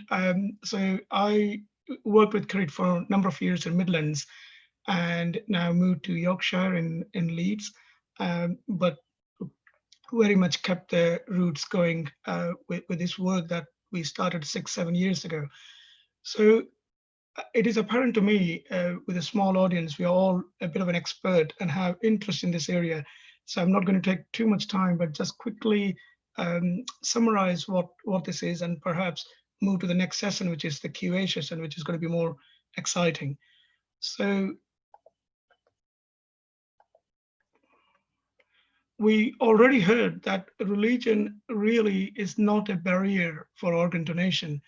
People do feel that is an important aspect, and I guess different religious leaders themselves a slightly different view. But we have heard from various main organizations, both in the UK and the world, that from religion point of view, donating an organ after death is something promoted, something that is novel, something that is in keeping with religious beliefs of helping others, seva and dan. I just want to bring up a few facts with Dr. Onkar also summarized.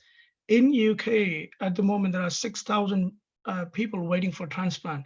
I mean, that number, if you go to India, UK, is in 100,000. In UK alone, on an average, 3 people die. So these are potentially preventable deaths, because these people are dying because of lack of enough organs. And what we also heard, that one donor can potentially transform 9 lives. So you could count the organs that one can donate, and you got 2 kidneys, heart, lung, small bowel, pancreas. We heard in the movie the skin, the cornea from the eyes. So you could save or transform up to 9 lives. And if you actually count other things like cartilage and whatnot, you could probably help at least a few more dozens of lives. What we also know in UK, that 7,000 people die in a circumstance where they would be able to donate their organs. So that's about 1% of people who die every year in UK would be eligible to donate an organ. But we know that not everybody are signed up for organ donation. Otherwise, there won't be many people waiting. So you can see the numbers are very similar. 6,000 waiting, 7,000 people dying whose organ could be utilized. Obviously, this audience is predominantly from Black and Asian communities. And we heard that a lot of people are waiting a fairly long time for a suitable organs. Now, it's not that the system is racist. The system has some rules which are applicable to everybody. And there has been tweak in the rules by which the waiting time has gone down. But also, the reason the waiting time has gone down over the years is also more people are donating kidneys, donating the organs. But still, from Black Asian communities, for example, if you look at the organ donor register, only 6 to 7% of the registrants are from our communities. So there is a real need, and hence, people like yourself who have been working in the communities passionately, sharing your examples, life stories is really important. This is a slide that summarizes the number of people who have died while they were on waiting list. Now we know to get into the waiting list, you need to be fit. So we're not talking about frail people dying here. We're talking about fit people who could cope with a major operation. So they are the fittest of all the people in the renal ward or cardiac ward or lung ward. And the majority of people who died in last sort of quarter were people who were waiting for kidneys. It's about 260 of them died. So roughly 3 people are dying. I mean, the numbers for some of you may be little, but for those individual family who are losing the fit people while waiting for organ is an enormous strain, both physically, financially, and all aspects of the life. So this is what this slide shows over the last 10 years. The median waiting time for across the board have reduced. So for example, the bottom line is the one with a white community. And for example, 2007, they had to wait over 1,000 days to receive a kidney.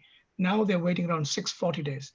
Now that reduction also happened for all communities, South Asians, Black ethnicity, but you could see the difference. The white community people are receiving an organ 200 days before South Asians, and at least a year before a Black ethnicity.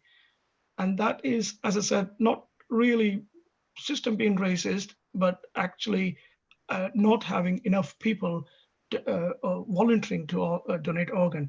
Because at the end of the day, the organs, when they become available, there is a matching that happens. And that is accounted towards giving the kidney or an organ to a person who's waiting. So I think that was briefly touched on the chat in terms of who could donate an organ. There is no age restriction. There, medical history, yes, that is accounted for, but after death, certain organs can still be used even if you have one or other medical conditions. And this is irrespective of race or religion, so anybody can register and donate an organ. What is also a myth is if you put your name on organ donor register, then the healthcare system may not give you the perfect care, and that's not true, because both the teams are separate. The team that are managing a ill person, end of life, do not get involved in the decision about organ donation. There is a very separate team called SNOD are involved in UK. The first priority of medical profession is always to save lives, and that's a really important message that we need to get to the communities, that the teams are not going to cut short your care if you're an organ donor register. So let's talk about the law. The law is generally called as opt-out law or Max and Carer law. This has been now for nearly 4 months. Obviously, it did not receive such a wider media because of coronavirus pandemic, but a lot of efforts had happened over the last few years, where people like yourself or ambassadors have been on the forefront talking about the change in law and really pushing for it. So what the law states is all adults. So this is England specific. Obviously, Wales were ahead of England, and now Scotland and Northern Ireland are going to follow as well. So what it says is all adults in England will be considered as organ donor when they die, unless they have recorded decision not to donate, or there are some excluded groups that I will just discuss in a minute. So why do you think we needed this opt-out law? We always had organ donor register, which allowed people to opt in. What it means is you go and write your name. Right, just one sec. Something's gone. Just one sec. The Chinese Communist government I don't know has what's lied. happened there. Just one sec. About what? Yeah, exactly. That thing I need to cut. Exactly. They are lying, and I have to hide because I know how they treat the whistleblower. And as a whistleblower here, I want to tell the truth of COVID-19 and origins of the SARS-CoV virus.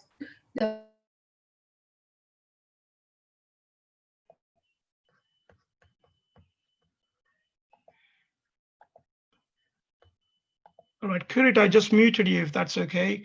Can everybody hear me okay? I can't see the chat, so Kirit, just show me the thumbs up if you can hear me okay.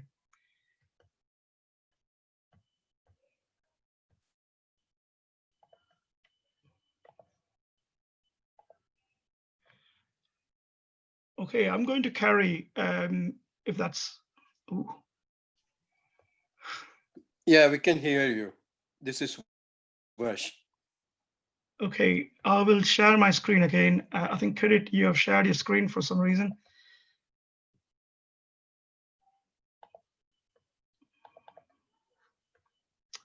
Okay, so Shubhas, am I good? Yeah, you can hear me all? Yes, go. Very clear, yeah. Okay, thank you. Thank you. Yeah.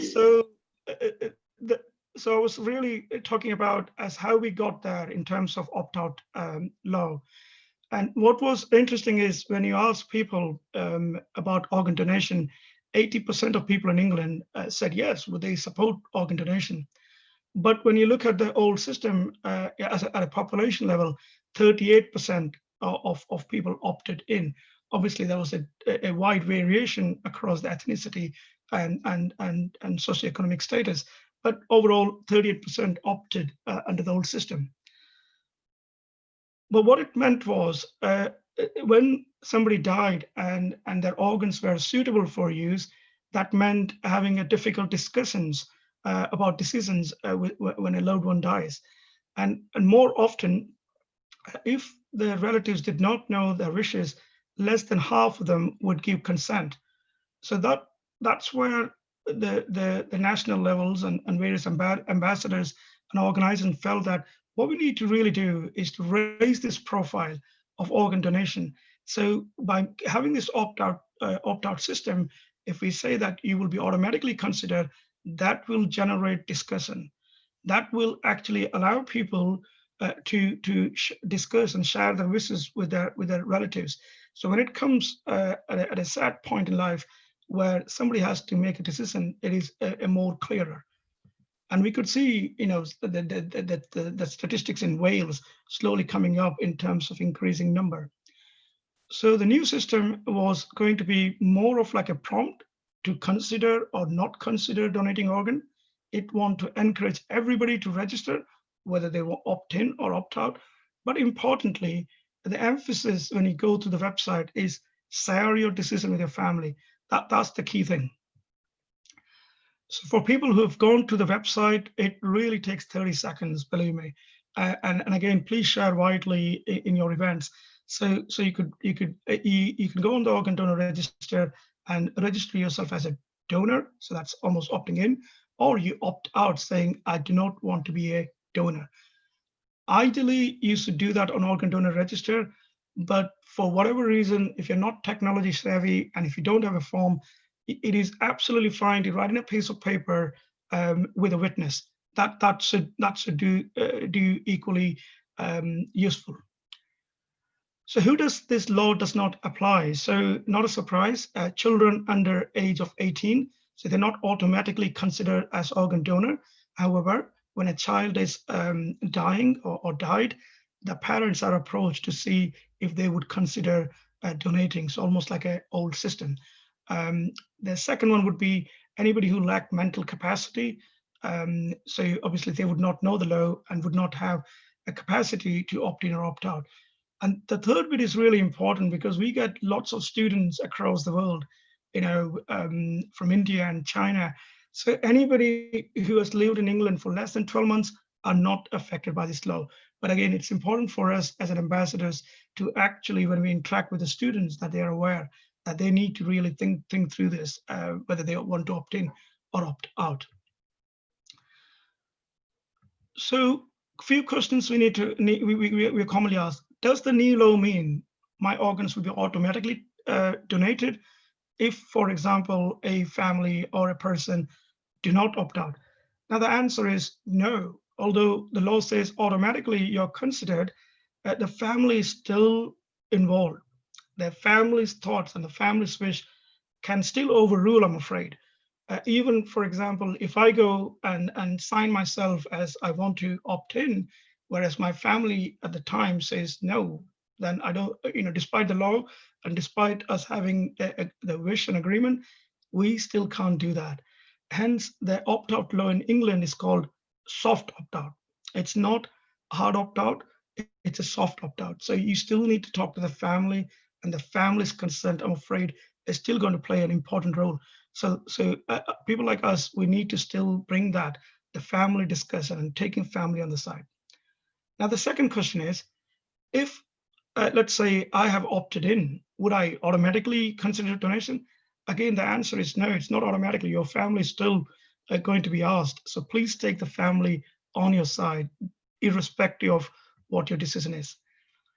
The next question really is, can I change my mind? I've registered myself and 5 years down the line, I have changed my mind. Yes, you can go to the organ donor register and you can change your mind from opt-in to opt-out. For example, some people who opted out, they can change their mind anytime along the line. So obviously, we heard from Phir, it's an Independence Day for both of largest South Asian countries. So again, wish you all happy independence to my Pakistani brothers, Indian brothers. And for me, really, the freedom for patients that I come across is by organ donation.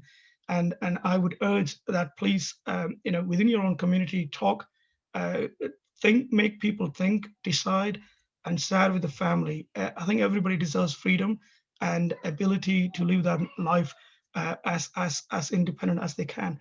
At the moment, 9 hours of dialysis, or a person waiting for lung transplant, not able to walk 50 yards, or a heart transplant, not able to walk 10 meters. It is a significant effect of quality of life. It's affecting their family life, their financial life, their academic life. So I think it's for all of us to make this happen, to get the freedom to all, particularly the event being organized on 15th of August. So that's where I'll stop. We'll take any questions later on. Thank you for listening. Thanks, Kirit. Thank you for that detailed presentation, and hopefully that's left people with some questions, so we can take that into the question and answer session. I think I just wanted to ask Dr. Shafi to come in just briefly, just because I know he had some questions, but I just wanted to just let him say a few words, because I think it's important that Dr. Shafi, Dr. Sunil, Rajesh, Dr. Rajesh, well, Rajesh, the surgeons are here today, and also we have our own transplant surgeon in Leicester, Atul, who's Bagul. These guys are all doing a lot of stuff for the community in their own time, and it's because they're passionate, and that's something that we need when we do our events. If we don't have the clinicians with us, then people won't listen to us. So, we're really indebted to people like Sunil Bhai and Shafi and others who help us to do our awareness raising. Just bear with me. So, Shafi, do you want to just come in there for briefly? I don't think Safi. Yeah, sorry, no, that's fine. So what I'm going to do is I'm just going to give Surinder Sapala, she's just joined us, and I'm just going to put her on the spot now, because Surinder's is from Leeds, from the Yorkshire area, and she's got a story which is amazing, and she's a hero in terms of what she has done. So I'm going to pass. Surinder, I know you've just joined us, but sorry to put you on. Hi, Phir. Yeah, sorry. Apologies. I joined in late. I was having some laptop problems as usual. No problem. Yeah. So I donated. It's going to be about a year in September. I donated to a little girl called Anaya, who's from Newcastle. It was through a Facebook appeal that I saw her appeal and was moved by the appeal to the point where I got tested at St. James's Hospital in Leeds. Found out I was a match, I think, within 4 weeks' time. After that, donated on the 19th of September. So, I mean, I don't know, Kira, what do you want? How can I explain my experiences? It's just been a surreal experience. The whole year's been surreal, and it's going to be a year this September coming. No, I think that's great. Your experience and obviously what you've done. What made you decide to come forward to become that living donor for Anaya? I think with Anaya's story moved me to a point where it was a child who wanted a kidney, and I've got children of my own. I've got a 7-year-old and an 11-year-old. So for me, it was like, I think I put myself in Anaya's parents' shoes, and I thought, if my child needed a kidney, I wasn't able to donate, or me and my husband weren't a match, then I'd go and do appeals and challenges, and I'd expect somebody to come forward. So why can't I be that person for Anaya to come forward and donate? I mean, for me, I kind of knew that I was going to be a match. I mean, I never knew I was going to be a match, but I was that category that Anaya wanted. So I thought it's worth a shot to go and get tested, but it was surreal finding out that I was actually a match. Brilliant. Great. And any kind of messages for people who obviously joined us today in terms of? I think I'm a full advocate for organ donation, and I will say everybody should consider organ donation, not just after death, but as a living donor as well. I mean, since donation, I've had no health problems whatsoever. I'm eating, drinking normally. It doesn't affect your lifestyle. We can all live with one kidney. So if you can give that gift of life to somebody else, that would be great. Brilliant. So we're going to have to move on to the question and answer session, because there's a lot of questions that have come out of the film that we've just seen. So thank you again for joining us. And no, thank you. Thank you for inviting me. Oh, it's great. And we're going to just...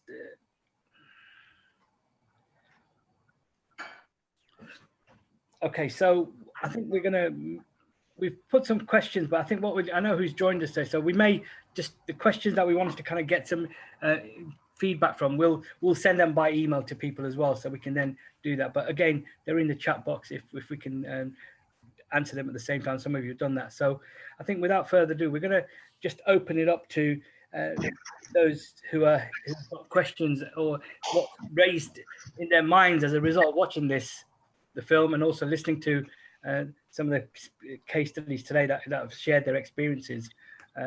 But before I do that, I want to put, I've got Rajesh here, and I want to just give him the floor for a few minutes just to talk about what the stuff that is important about from his work, and then we'll go straight into the questions. So Rajesh, I'm just put you on the spot as well. So thank you. Yeah, thank you very much for inviting me for this. I'm really delighted that I got a chance to see the film. It's really touching, and I did put on the chat that really reflects on what happens in real life. I mean, I was a transplant surgeon in Cambridge, and I used to go and do the organ retrieval for many years before moving to London. And what sort of reflected there is exactly what happens. The family's challenges, what the coordinator tells us about how the difficulties are in planning the time, supporting the family. So therefore, I totally agree with what has been expressed on the film. And I think it's very important that these films are shared widely. It just means that families, when they're having the toughest time in their life, when the loved one is in ill health, that these information will help them to have the conversation if they choose to. I think it's extremely important and well done for everyone in getting this across to our community. I mean, as Kirit, I got to know Kirit about a few years ago because I moved to London as a consultant surgeon, and one of the things I noticed was that there was a big sort of space between the hospitals in engaging with communities about organ donation and transplantation. So I questioned myself and the team about how do we approach this? Is it going to be one-off, we send flyers out, or should we be engaging at any other opportunity? And one of the opportunities I got was to do a transplant live on TV. I think that was the first time it was done in UK and in Europe. And the reason for doing that was even amongst healthcare professionals, there were questions about processes and how procedures are performed.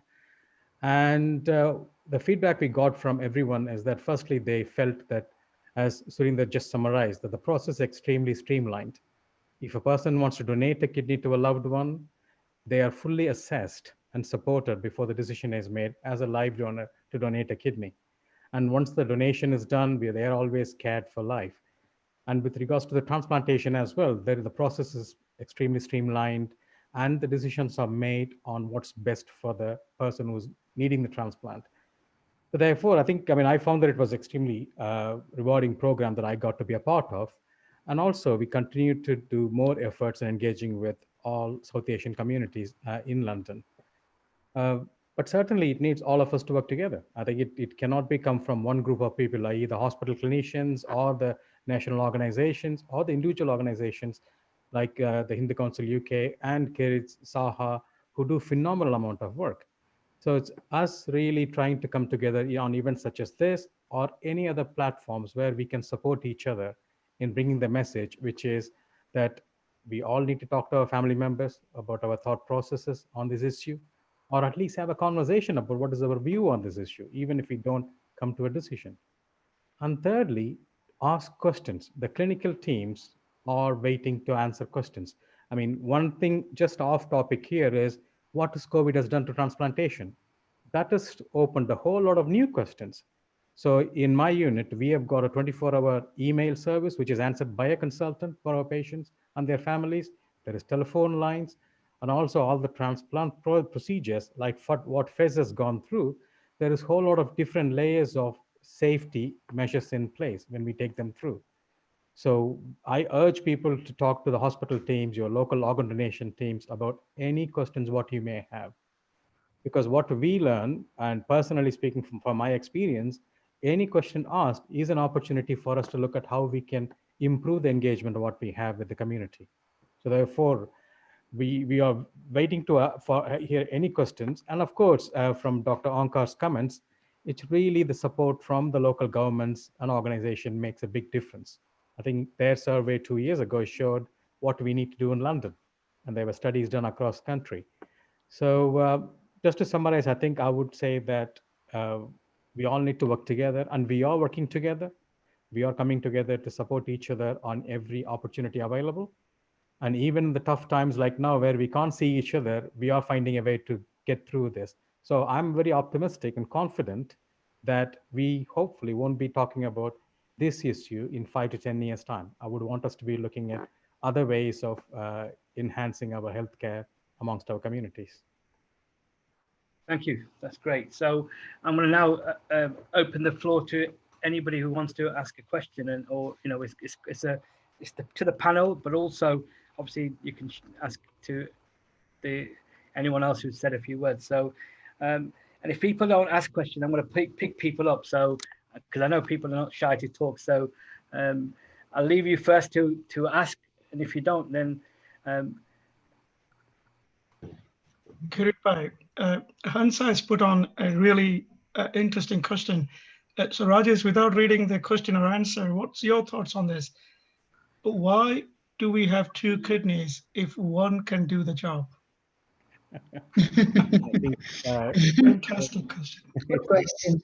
It's a very, very good question. And I think this is exactly what we say. I mean, a lot of us who clinicians who took medicine took to study the marvel of human body.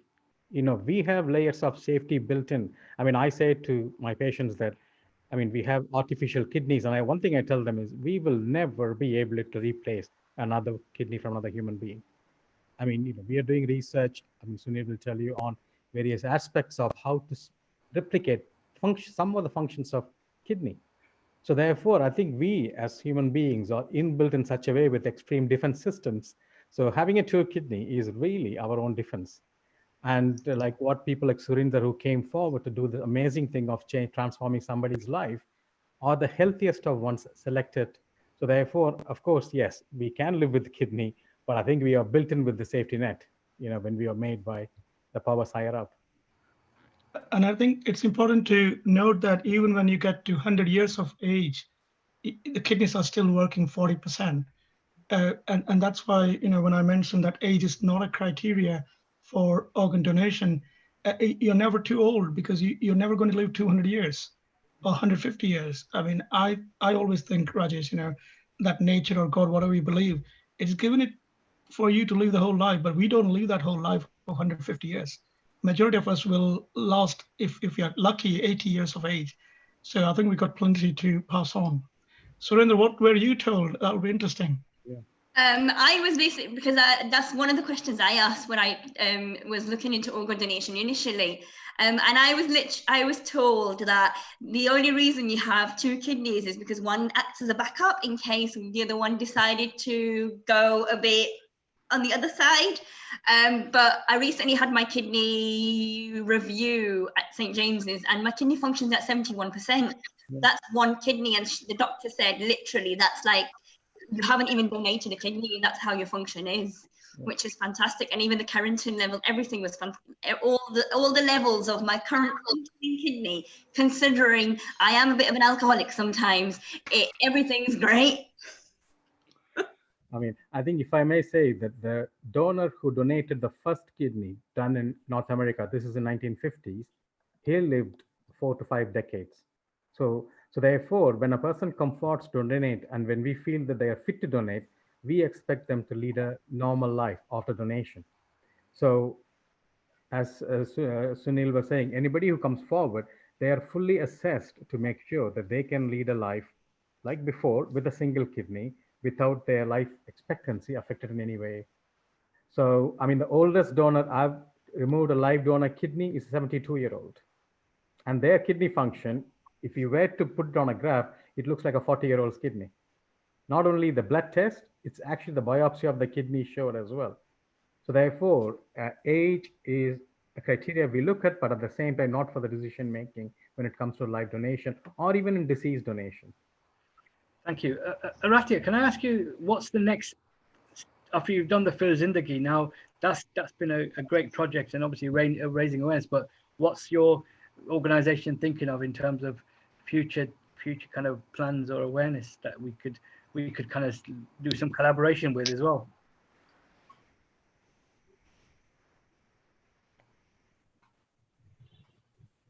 Sorry, I think you've frozen, I think. Okay, so she's not heard the questions, but any other question? Oh, Aratia, can you hear me?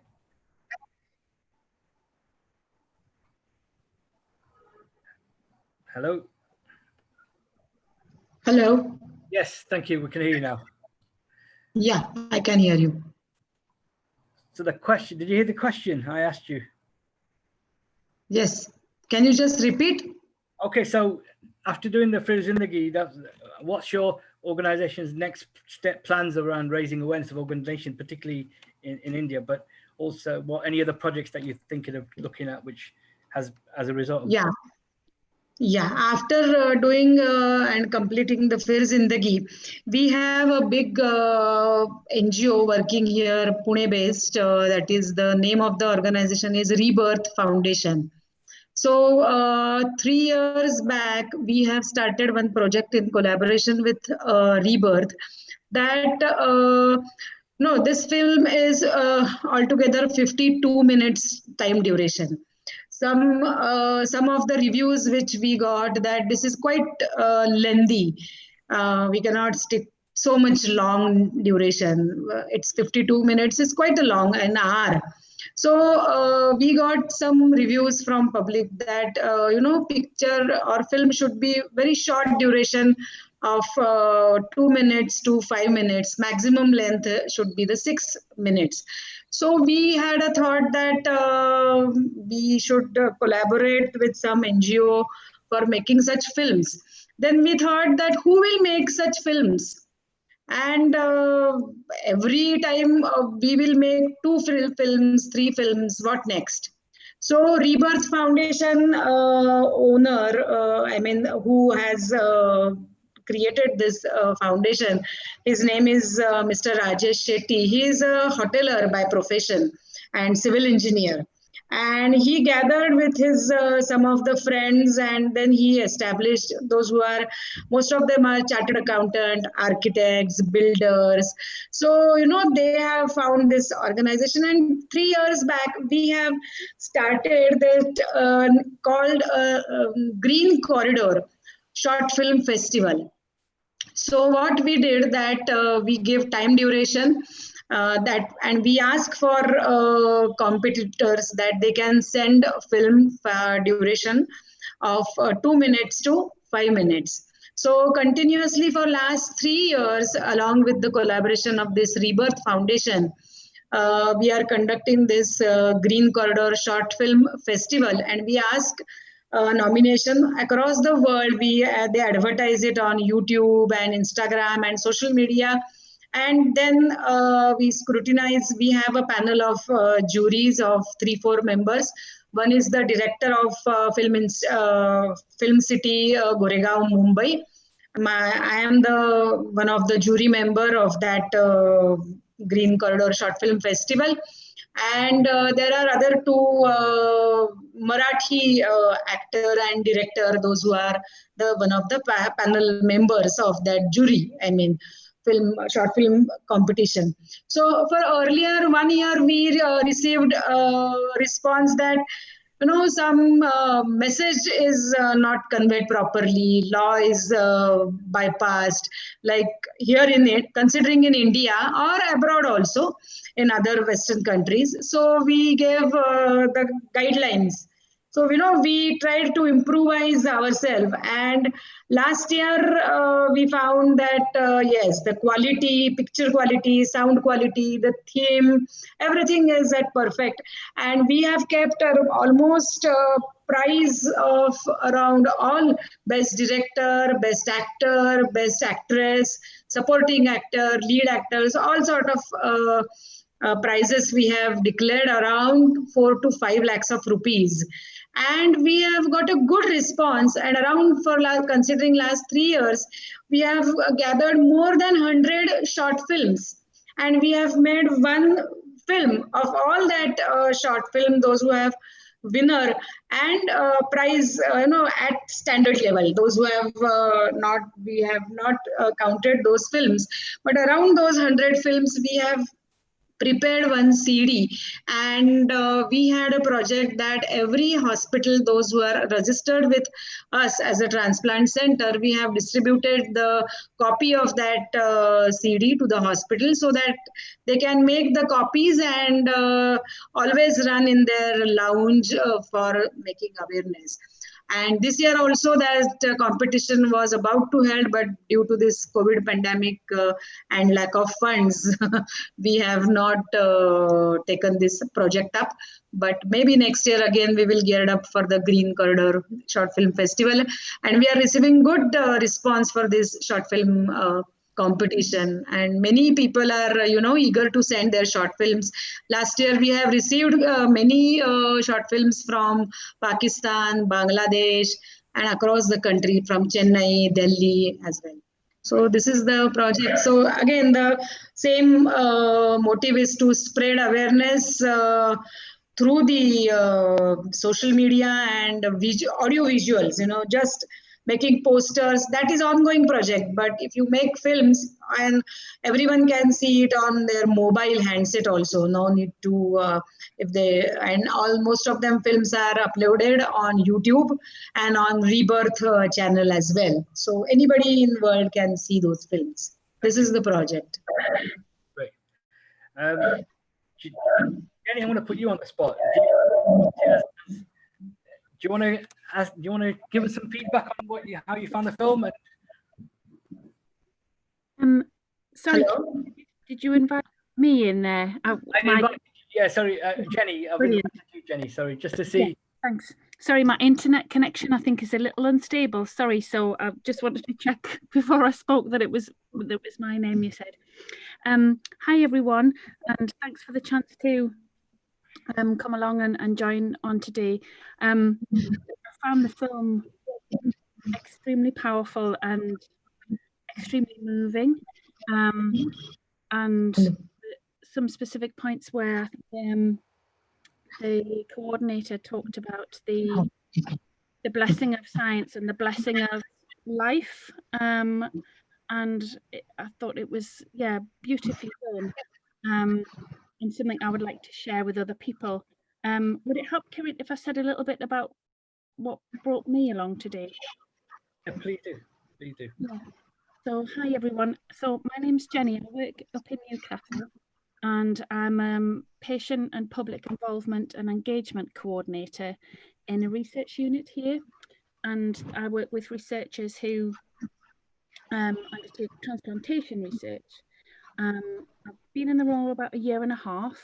I'm not a medic by background. I'm someone who's used to working with different groups of people to involve them in university academic research. And for me, working with the people who get the chance to benefit from any research is what counts. And so my job is to work with our researchers and our clinicians and help see how could we best involve the patient perspective and the public perspective in that research more effectively, and try not to make assumptions, try not to take people for granted, and open up the dialogue. I was lucky enough to get involved in a very small project last year that was working with some researchers to try and understand a bit more about what I could do to help different communities know more about organ donation and feel more confident about organ donation. So that's a journey that I've just started on, really. I met Kirit at the end of last year at an event that had been organised by NHS Blood and Transplant, and they fund some of our work around trying to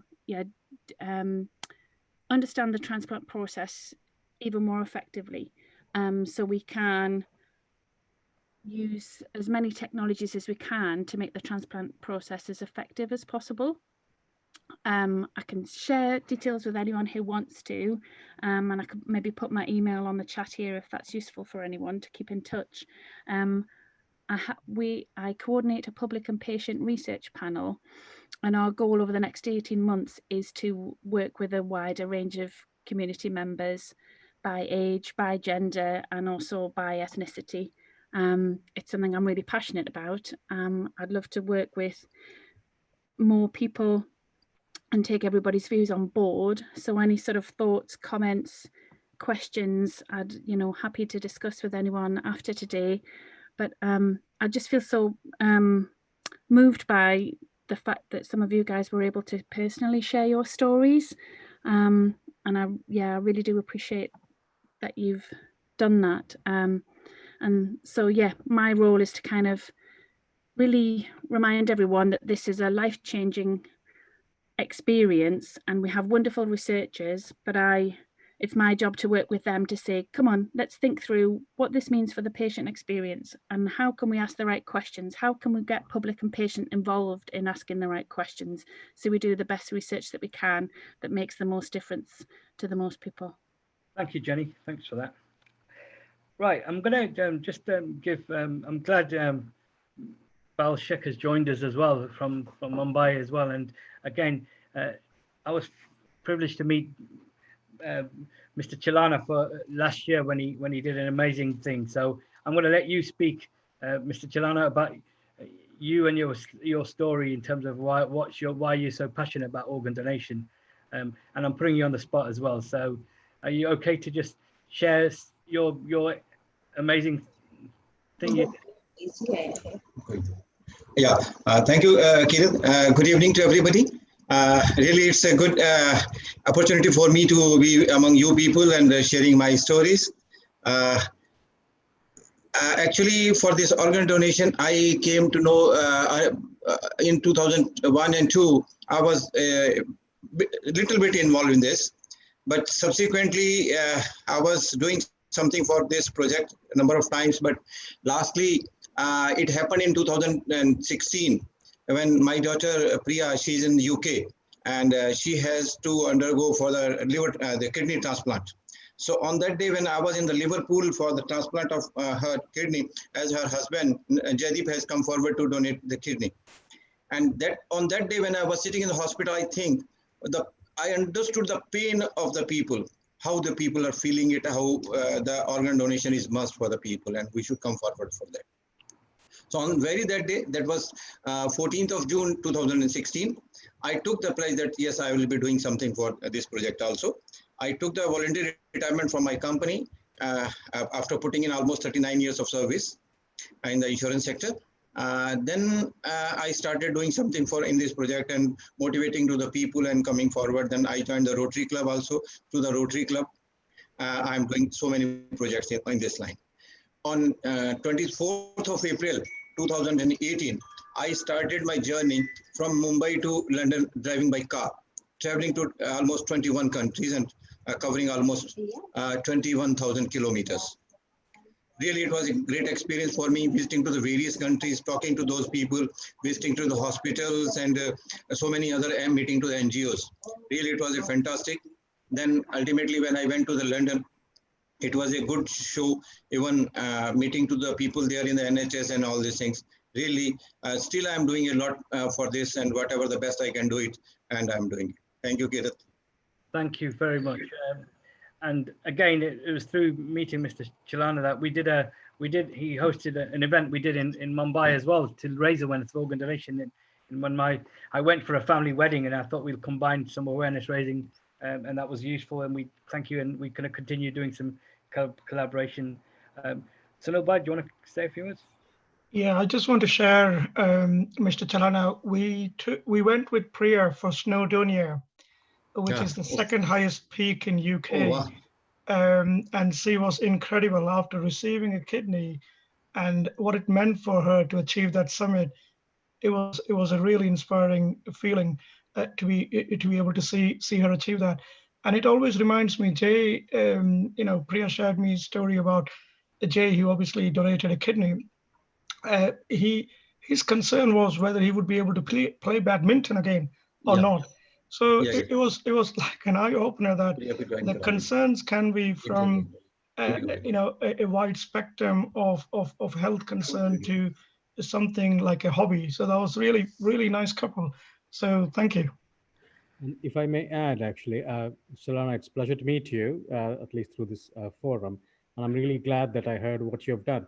I think these are the efforts what makes a difference. And I think, what Sunil said, your daughter's action is what inspires us, drives us to do things better, improve. I mean, about 20 years ago, until 5 years ago, we were doing open kidney transplants. Now we are doing robotic kidney transplants. We are advancing things. And these actions, like what you have done to improve the whole system, your daughter and her husband, what they did in getting another life, donating a kidney, and this is exactly what drives us to make a change and drive the care and improve what we offer at the moment. Yeah, thank you very much for what you're doing. Thank you. does anybody have any questions? Because I'm just wanting to kind of let people have their opportunity. We have got Dr. Bushan. We've never met, but is there anything that you would like to share from?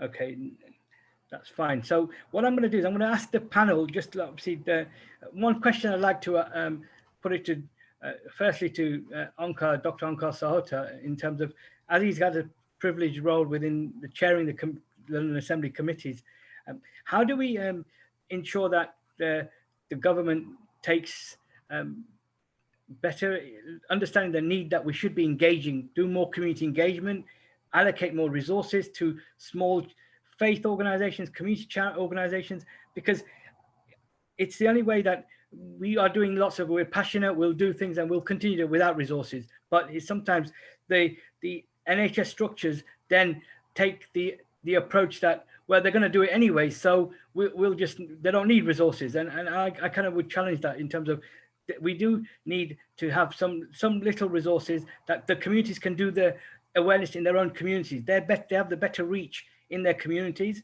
So I want to just ask that question from your kind of position, really. How can we get people to listen and get more resources out to the communities?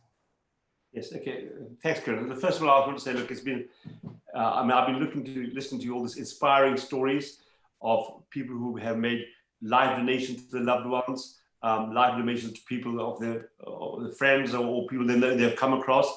And this is very humbling and very inspiring. And that is what I think, as the consultants have said, this is what drives us, rather. We can bring about a change. And I think that, look, it's been a very, very powerful experience to all this. And I think it is right that the government should do all we can to help you. And I certainly feel, particularly in the BME community, that we need to get targeted messages there, that we need to make sure that organizations who are working on the ground are carrying on working, but also that we need to do, specifically, I was speaking on behalf of London, right, that we should be running London-wide campaigns to raise profile, but also enabling our religious organizations and people like you who are working in small organizations to go and engage with the company. This change will not come from me speaking from the London Assembly or the Mayor of London speaking from the London Assembly. It's about getting into those Hindu temples, the Sikh temples, the mosques, these social clubs, those face-to-face interactions. It's a small change that we need to make, small steps. But I think we need to empower you, and I certainly, I know that the NHS has been running some pilots or giving money to some organizations, but the criteria they've used, I think, needs to be reviewed, and that we certainly, certainly need to be looking at how we can empower small organizations who are working on the grassroots. And then those are real people. And of course, you know, there's a saying, Rabs, particularly, they say, like, I come from Southall, which is a particularly Punjabi community, right? That there are more chiefs in Southall than Indians. And implying that there's so many organizations, right? Okay, we have something like about 350 organizations in Southall, right? And how do you find the ones who are really engaging with those, the grassroots and engaging with people? But our job is to do that, is to empower people like you. And I hope that in London, we can take the lead on this. And I've said in negotiation with the NHS on how we can do better in London. Thank you. I think just the reason why South Asian Health Action was set up was by default, by accident, because I was doing a small role, 7 hours in Derby Hospital, 7 in Leicester for the organ donation committees. Because in Derby, I was running the Racial Equality Council, they didn't have the reach with the community, so they realized they needed a community link person. So I took the role on, and in the short space of time, we created 25 ambassadors in Derby and 25 in Leicester. After 4 years of this innovative project, which they never done, they decided to kill the project and drop it. They're saying, well, we've done enough engagement, we can't continue. So I said, well, what do? I've got all these 50 passionate people wanting to share their story. They're the ones who could change people's minds. So I had to set up South Asian Health as a charity. And then we've added diabetes, kidney awareness, and other kind of health conditions that affect South Asian communities. And along the way, we're now building teams in Yorkshire, in London, and Leicester in the East Midlands. So that's the only way we're going to build a team to kind of take this message forward. So I just wanted to share that with you, because I think it's sometimes the passion drives me, but also we need to, the passion is Surinder and others who have really done something to save people's lives and give that gift. If there's no, if there's May any... I say a word, Subhash here? Okay, yes, Subhash, go on. Right. It's a fabulous program which you are doing. I just watched the whole thing. And as you know that I have been working in the eye sector, especially glaucoma, improving the patient's knowledge about their eye condition as well. And since last about 7 years, once I realized when I came into Glaucoma Association, Glaucoma UK now, previously we were International Glaucoma Association, I realized that the massive gap in Asian, BME, they've said it, Black, Asian, minority ethnic communities, but especially looking at our diaspora, and started looking into it and started approaching. I think what we need to understand and what you have been doing is putting up an educational talks at the community centers. And one thing which I realized that if you do not speak in the language they understand, I think the message gets diluted because, you know, I've been trying to do a research with my organization that how many people, we have a helpline, right? How many ethnic people ring up the helpline to ask for help? And believe me, since last 5 years, I have had only 2 people ringing up. Now, we started looking at it, and last year I got awarded by Vision UK, Vision UK for my work in ethnic community and education in that. And I really insisted that we need to have a BME committee which comprises of the people who are coming from this community who actually understand the problems, not the problems, I would say, yes, the cultural background, the understanding background, and the language background. And these are the things which need to act, and which of course you have been doing it. And this is my 3rd or the 4th, I think I'm attending with you, Kirit. That's right, yes. And, you know, we did our, a little bit of an eye program also. And it has really worked extremely well. So as a group of people and with all these consultants and great people in, personally speaking, with kidney transplant, you know, my brother-in-law had a kidney transplant. He lived a very happy life for 22 years. Unfortunately, passed away a couple of years back. But I understand the value of, and I worked with the renal transplant unit in Nadiad as well when it started over there, the kidney hospital. So I'm quite aware of it. But again, education and also looking at a small association, cultural association, our Hindu communities, the temples, the gurudwaras. I've been doing a lot of work in gurudwaras, as you know, Kirit Bhai. And Nizam Temple has been absolutely fabulous. And the last meeting I had 400 people in the audience where I spoke about glaucoma, dry eyes, and eye drops, which is my subject, in Gujarati. And believing you, that makes a massive difference because they go to the doctor, they continue their medication. And the biggest issue, I mean, I'm talking from the, probably you'll also come to know, our diaspora goes down to India during the winter months here. And they really screw up their medication. They really screw up everything because they get all sorts of nonsensical ideas from the family members, the Vaidyas, the local, you know, quacks and all that. And when they come back with, you know, with huge number of problems. So these are the sorts of things we need to actually speak with our people and make them understand that what has been prescribed, what has been used. If you have a problem, ask question, and ask question to people who will be able to answer. Thank you very much for that. Yeah, thanks. Can Yes, Anka, go on. Yeah, I think this last speaker raises a very important point, right? That I think we do need to find out how we engage with the BME community, and there are different mechanisms for it. And I don't know what the answers are, but the question certainly is, look, if you look at, say, eye problems, or if you look at diabetes, look, I work in Southall, and yet the community somehow, one shop out of every 4 is a sweet shop in Southall. And those guys still survive, right? Because some people are buying good from them, right? And whether it's a wedding or whether it's a funeral or something else, they're dishing out this bags of sugar. And I don't know how we get the message. If you look at communities where there have been most violations of social distancing and lack of wearing masks, right? What's the data showing that, okay? Is there, it's been in pockets, right, of where there's a large part of BMI community, right, that somehow they don't either take messages seriously or they think they are above it, right? Or there's some sort of psyche which we need to understand of how do we get across them, right, okay? And I think the message about organ donation can become stem cell donors or anything else, right? Of how do we target those messages, right? There may be a piece of work which needs to be done there, right? That the way of communicating with them or is different, right? Or somehow we need to sharpen our messaging systems for them, which I think would cut across a lot of areas.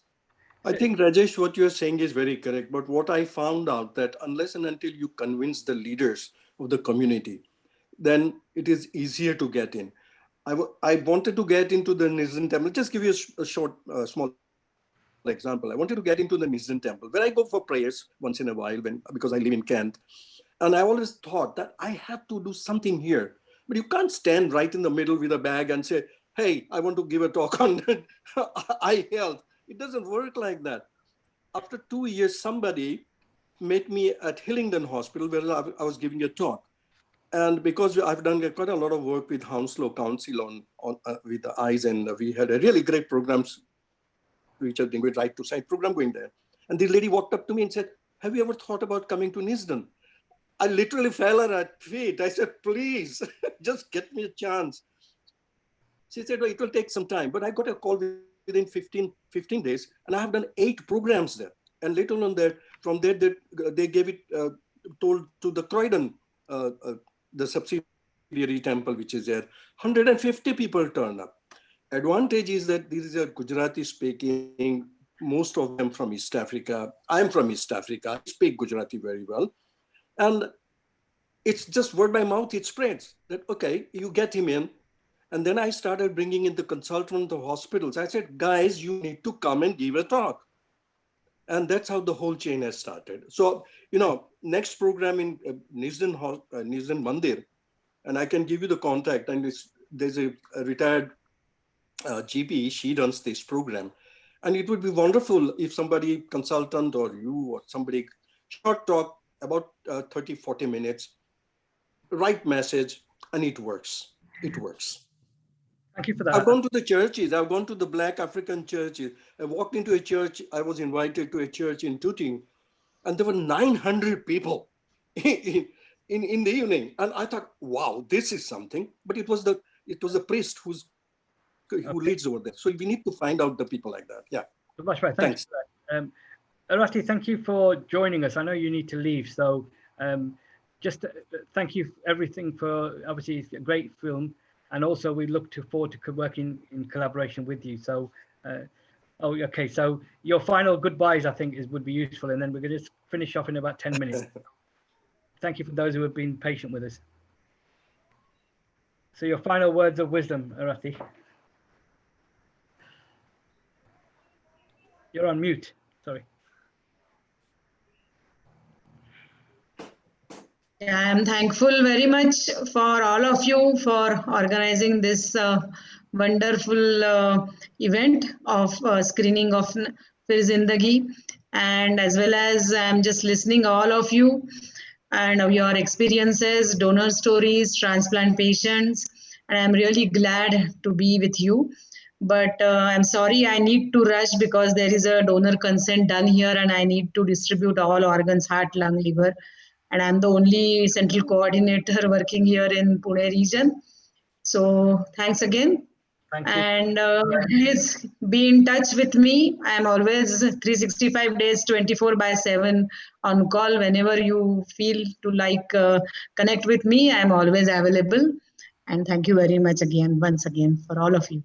Thank you. Thank you. Keep up the good work. Thank you. Yeah. Bye. Good night. Is Shafi on the phone on the Zoom session? Shafi, Dr. Shafi? No, his connection is intermittent. He has dropped off. I think just Dr. Shafi, just briefly, he's been our nephrologist in Leicester, and he's been doing some inspiring work. When Dr. Sunil was in Leicester, we did a living kidney project targeting the Hindu and the Sikh community, and that was now available on our YouTube. But that was a good initiative to raise awareness. But he's now taking that, Dr. Shafi is now doing something similar with the Muslim community and also further engagement with the Sikh community as well. So again, these are obviously in people's own time, the clinicians are giving us that support. I'm just going to go back to Dr. Anka. You said about what's going wrong in terms of messaging. Well, I think I've been quite sharp in terms of in Twitter and others to say the problem we've had obviously I live in Leicester. We're now in lockdown for another 4 weeks. We've had 3 lockdowns, and from the start of lockdown, what I was saying to Public Health England, to our own local public health, is that we don't want messaging in translated leaflets. What we want is a helpline staffed by people who speak that relevant language so that they can understand what is COVID, how to stay safe, and that never happened. So we then have to go to our doctors, our GPs to say, can you do something on your own phone, and we can share it with our diabetes group to get the message out. And then slowly so what I told them is, you've been doing panic engagement, because up to now, when we're here, we're a community organization. I work in mental health. Ada, who's supporting this project today, we're the only BME mental health charity, and we've been inundated. So these are the issues that we're raising, that the faith communities are there, the community leaders are there, the community organizations, but there's been no panic engagement. All of a sudden, in the second wave of lockdown, they started to say, oh, really, we need to get the better messaging out. So we've got about 50 tracing centers being set up now because we know that, obviously. And then the other challenge we have as a patient of diabetes myself, the challenge we have is when it comes to, we've got great professors in our city and nationally, but we as patients are not engaged in that research. We've got a high disproportionate deaths happening with our communities. So that's the other message that we're trying to get out, I'm glad Jenny's on the session today, is there is lack of diverse voices on these committees. And that's what we need to change. And that's what we've been trying to change from a local to a national point of view. And again, we need to build up more people to be able to get that message out. It can't be just, a few of us lone voices, I call this, because we keep saying it, and then we get tarnished by, here's the radical guy who keeps challenging us. But if I don't challenge, that's the only way I've managed to get into our CCG on the diabetes group, because I've challenged these organizations. So I just wanted to leave it there, because I think we do need to get more voices, and we have to work collaboratively with people like yourselves, who are sometimes they listen to you better than they will listen to us as local community members. Any final points before I hand it over to Rajeshji for the kind of closing? But I think it's Surinder, any other sharp messages that you want to just kind of give out to, because you're the only kind of, and Rupa's still around. So Rupa, I'm going to pick on both of you just to, as people who Rupa's a recipient and you a donor, in terms of any messages that we can. I think the issue I initially had, and I think it needs to be spoken about quite a lot, is I'm from Southall myself, and I've moved up to Yorkshire. So I am a British-born Sikh, Desi, Punjabi, but I just found whenever I spoke to people about donating a kidney, the amount of negativity I got was amazing. To the point, I actually, somebody then sorted a talk out in Bradford Gurdwara after I'd done the kidney donation and said, you know what, Surinder, you need to go and talk to everybody in your language and tell people. And that's why I think we need to spread the message with the languages that we speak and use that positively. I mean, people ask me stuff like, have you sold your kidney? Why the hell would you do this? Why don't you keep it for your family? Why are you giving it to a stranger? It was just crazy. The questions were just crazy that I got from the community. And then once I donated, everybody was like, oh, you've done something really, really good, and we love you for this. And I was like, but initially when I wanted to do this, you guys didn't support me, you just didn't. And so I think it's that the way people think needs to change, and I think that was the initial challenge. I mean, I had a really positive ride through donation. Everything was easy, but I was so scared to actually tell my husband. He didn't know until a month before I was about to donate that I was gonna donate, because I was just so scared to tell him that, look, I'm going to do this, because he's born and bred in India. So his mentality is different to what my mentality is, because I'm born and bred here. So I didn't tell, and I have to literally give him a glass of whiskey and say, guess what I'm about to do? And I showed him a picture of Anaya, and I said, look, I'm donating a kidney to this little girl. And he just looked at me and was like, are you for real? And I said, yeah, I am. And that is the reaction I got from everyone. It was, are you for real? Why?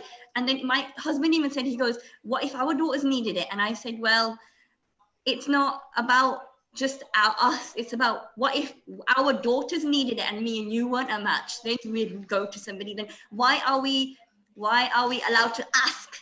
But we're askers, we're not givers. And I found that in the Punjabi community is everybody asks, but when it's time to give, we don't give. And I think that's the biggest challenge I came across. Thank you. Very powerful. And again, these are the cultural challenges that we face in our communities. And so, and obviously you being a female as well, obviously that's something that is a lot of barriers. I know people who don't want to take a kidney from their daughter because of kind of other marriage proposals, other issues. So these are the issues we need to get out and try and talk about them with our communities. So really powerful. Thank you for that. I really appreciate sharing that. Rupa, I'm going to give you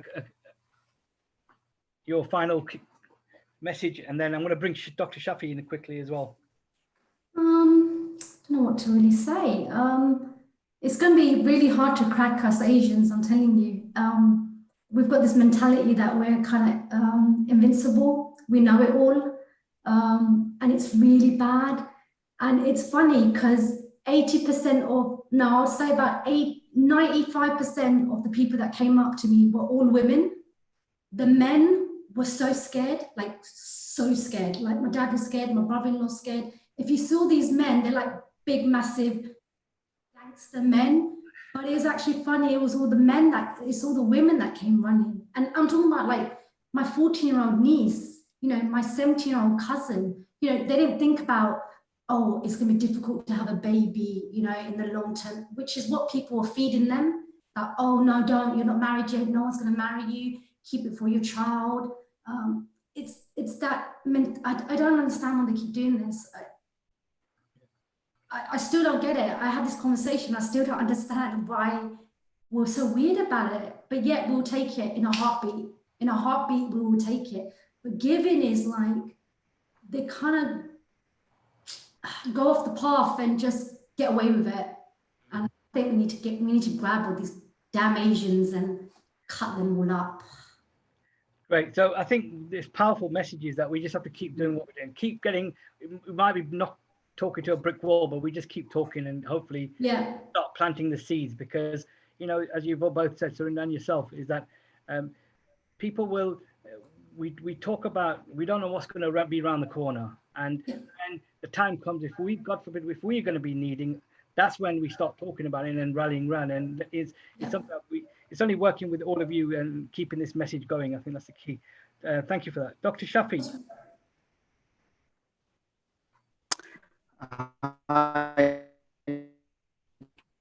No, you're...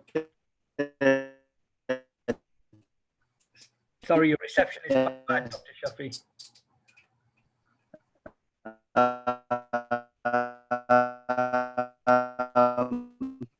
So thank you for having me. I have to say it's been every now. So, Kirit, is it okay if Surendra covers me, because I think the signal's quite patchy where I. Yeah, I think. I think Surendran's got the results. Probably yes. Great. Okay, so that's what we'll do. We'll thank you for joining, because I know you're on holiday as well, so appreciate your. But I already praised you in terms of some of the work we did and we're doing now in terms of the video project. So that's going to be still ongoing. So thank you for that. Yeah. Thank you. Okay. Dr. Sun, did you want to come in or just? No, you can move on actually. I mean, the poll results I can share if people want, or we can email later on. We can do that. Thank you for that. Yeah. Okay. Finally, the last words are to Rajneesh ji, and he's the Secretary General for the Hindu Council UK. And as I said, it's been a privilege to connect with him, and obviously through Dipan, who I've known for many years, who's also one of the directors of equality at the Hindu Council. So it's organizations like that and others that we really need to work closely with, and they've got the influencing power to be able to, knock on the doors that we can't knock on. So that's what it's been good to work and join the Hindu Council to help shape some of the health agenda. So over to you. Thank you. Thank you, Kirti, for your kind word. And in last 2.5 hours, 3 hours, I heard so many inspiring stories. If it's all okay with you, can we do 1 minute silence for all donors and patients waiting that have lost their lives? If it is all okay, can we have a 1 minute silence for all of them, please?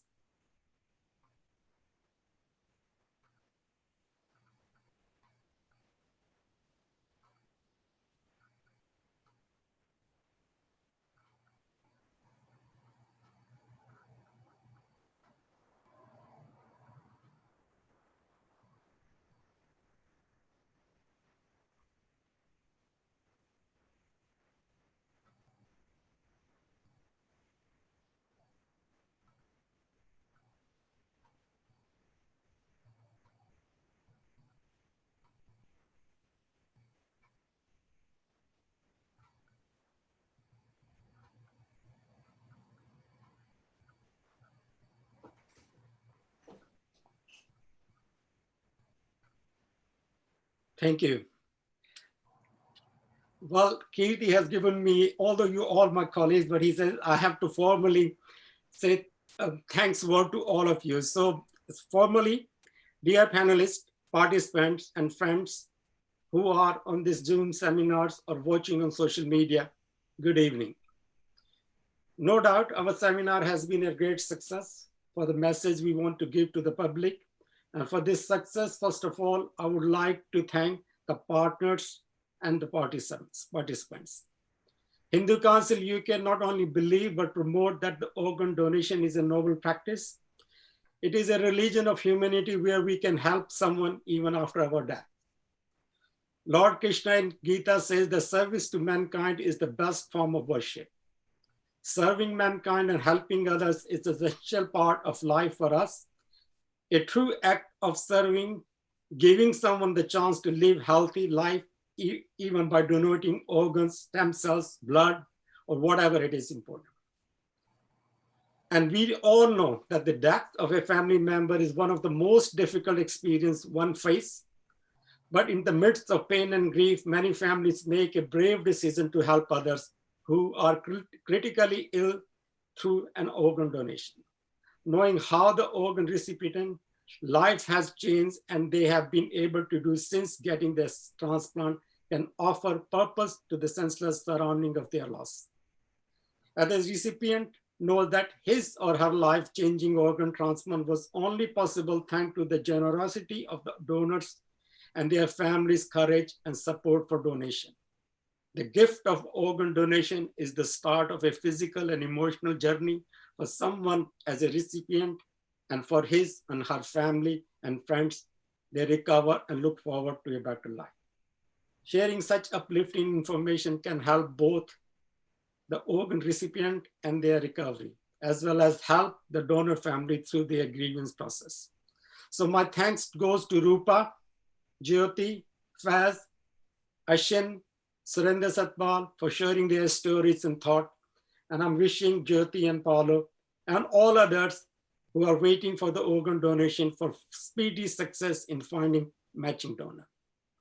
I also extend my thanks to panelists and colleagues from medical fraternity, Dr. Sunil Daga, Dr. Rajesh Siva Prakasham, Dr. Shafi Malik, even though we were not able to hear him, and Dr. Umkar Sahota. He's my GP as well for sharing expert advice on today's seminar. And finally, I would like to take this opportunity to place on record my hearty thanks to my colleague, Keith Mistry, and also Arati Gokhale for organizing these seminars. And for Dr. Sota, we are here. I mean, if any pilot schemes are going, and so for SAHA as well, if any pilot schemes or you want further partners and take the messages to the Hindu community or any other community, we are here. We are honored to be sharing platforms with you now or in future or any other times. And at the same time, as a official partners for the government. And if you need any help, we are more than happy to take any advice, any recommendation to the governments over there as well. Once again, thank you all. It was a wonderful experience to hear each and all of you. Thank you once again. Thanks very much. Thank you. And I think it's a good time to end there, because we have got future plans, but we will obviously those plans can only be done collectively. So we will share that and we'll continue our journey. And again, the video is available. I do apologize for the technical hitches and things do happen, but obviously the video will be shared. And also this event today was to try and plant the seeds within the South Asian communities, particularly in the build up to Organ Donation Week, which is happening next month. So next month, there will be a different type of Organ Donation Week, lots of virtual, lots of Zooms, but because of the way COVID's hit us. But I think it's important to start planting the seeds, and hopefully the law change is going to be more beneficial to see more donations happening. So as Rajashri has already thanked everyone, I'm going to end it there. And thank you all for your support and your time, because obviously, giving up 4 hours for a Saturday is very precious, and obviously you're all committed to the cause. So we'll continue working with you. So thank you. Thank you. Okay, great. Thank you. Bye-bye. Bye-bye.